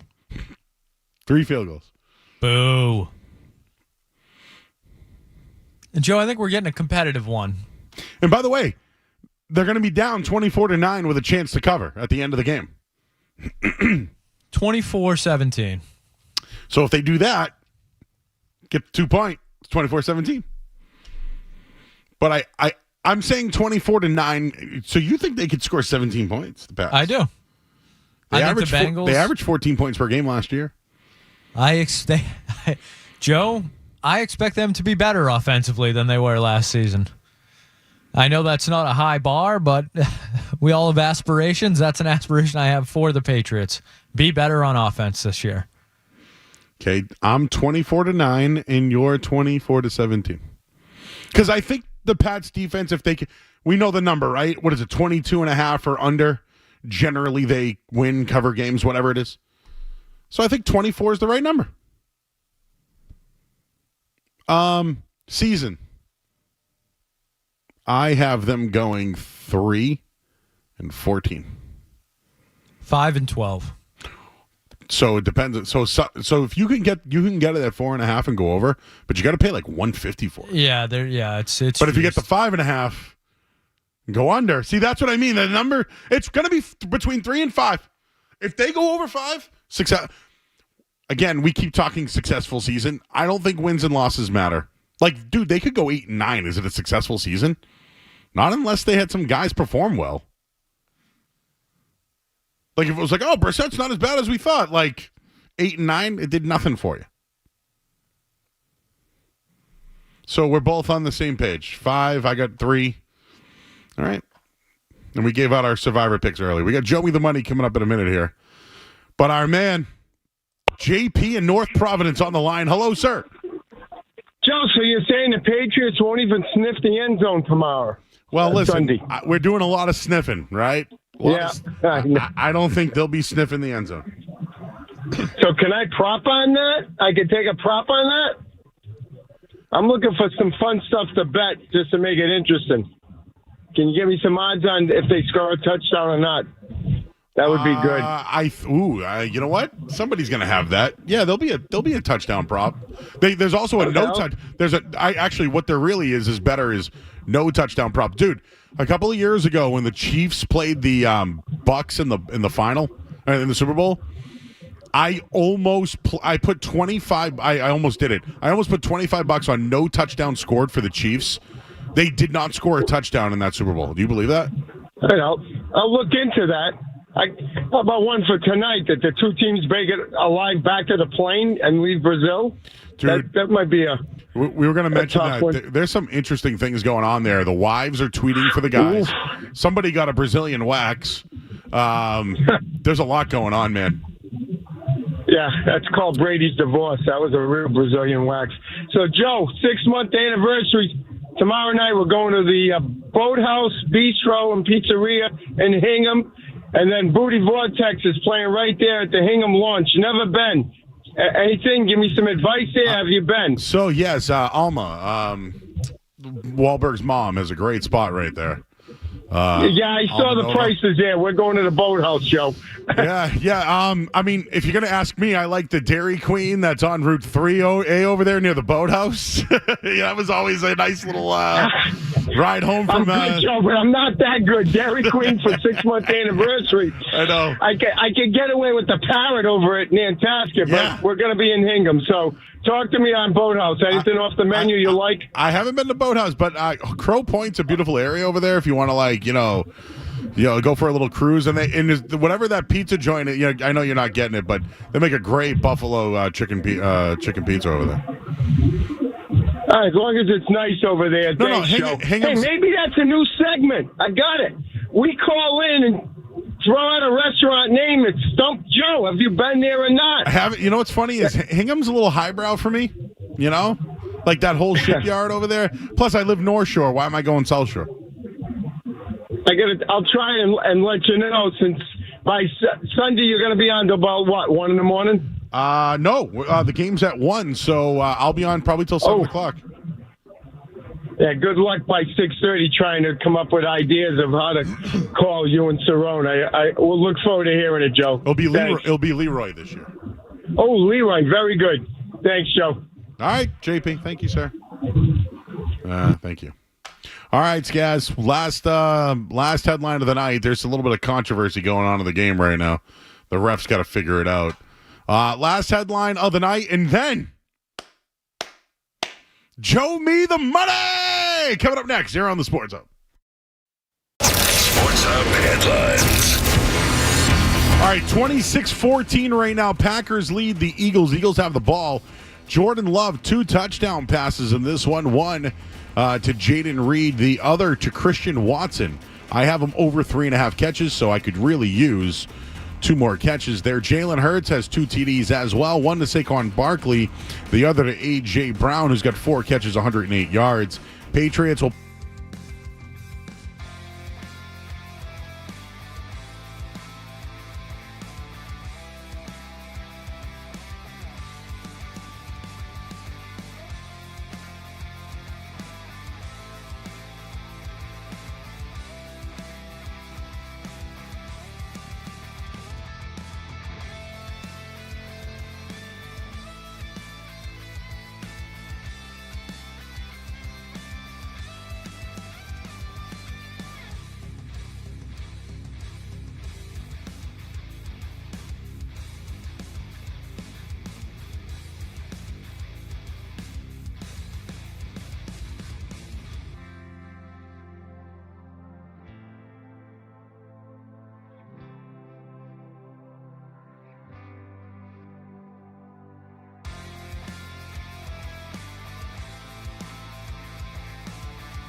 is a family motto.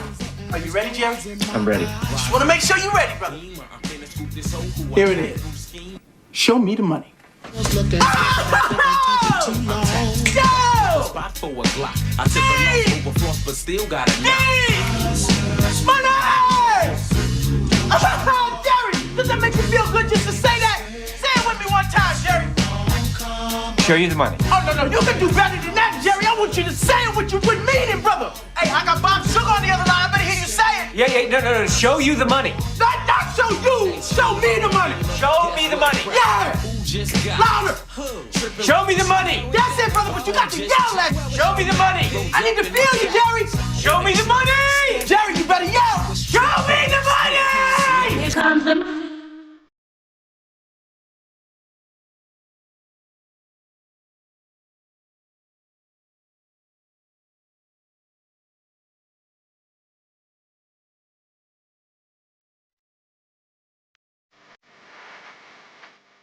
All right, show me the money. These are games I am betting on this weekend.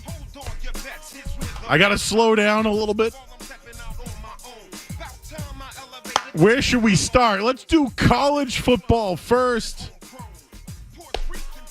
Utah. The Utah Utes, one of the top teams in their conference this year, are taking on Baylor. Generally a nice little rivalry game for the two teams, but Baylor did win against the low team as well as Utah.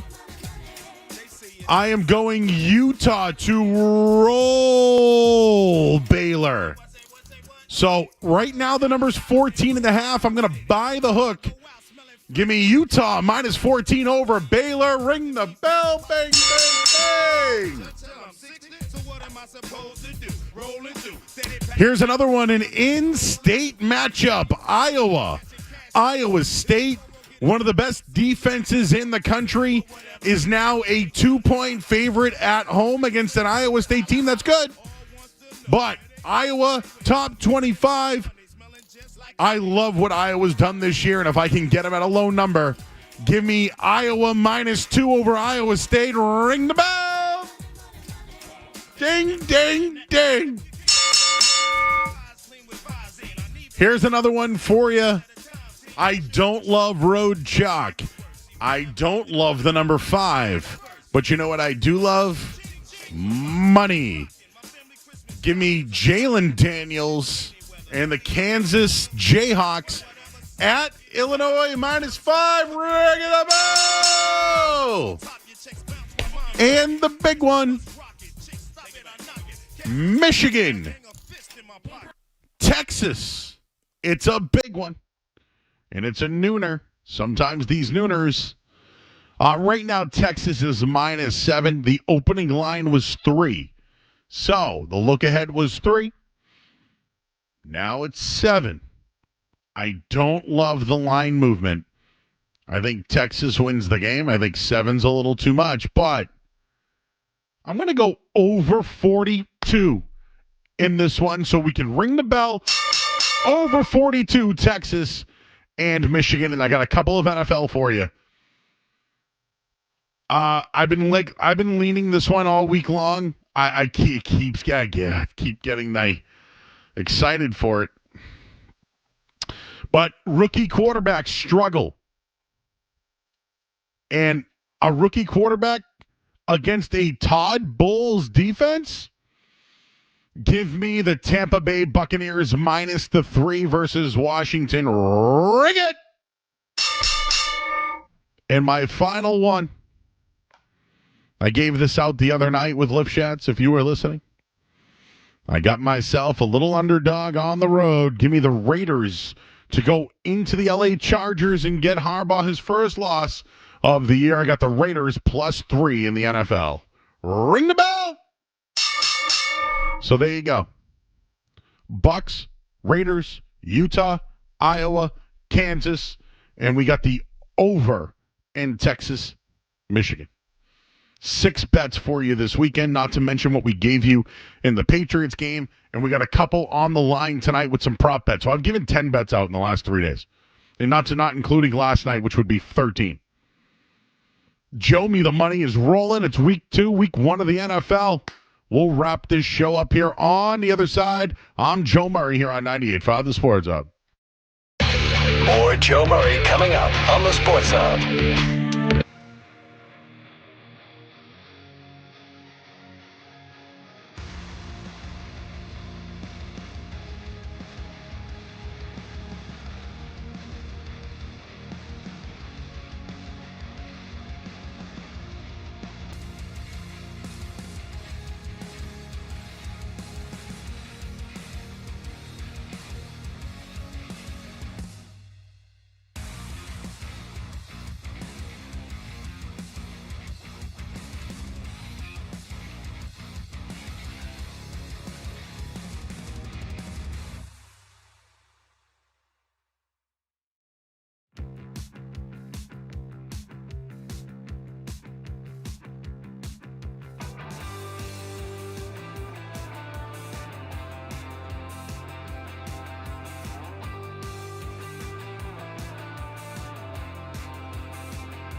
All right, back here 98.5 The Sports Hub. I'm Joe Murray. Wrapping things up, 4th and Friday. We're going to be having football talk all year long. So now until basically February, every single Friday night, we're going to break down college football, NFL football. It's going to be a lot of fun here. Hoping to get guests. We had Julian Edlow tonight from DraftKings. He was live at the Caesars Sportsbook. Said last night was a great finish. I think we may get another really good finish tonight. Saquon Barkley is having himself a night for the Eagles. I already bet him to go over 15.5 carries. He's at 15 right now. He's got 2 rushing touchdowns.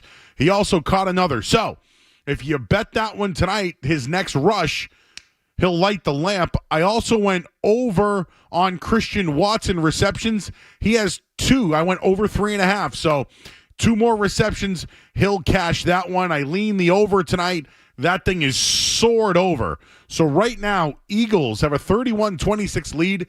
The other bet I gave out tonight, it's Northwestern -2 and the money line. They're up 3 points right now over Duke at halftime. I just posted on Twitter to take Northwestern second half. So I doubled down. I have 3 bets on Northwestern to win tonight. So all those for you. You can listen to Joe Me the Money if you want all my weekend bets as well. Skaz and I have done our season predictions. We just gave our Patriots predictions as well. I think the Pats have a shot this Sunday. There's a lot going on with the Cincinnati Bengals. T. Higgins is doubtful. Who knows if Jamar Chase will play? Joe Burrow's now entering a season actually healthy.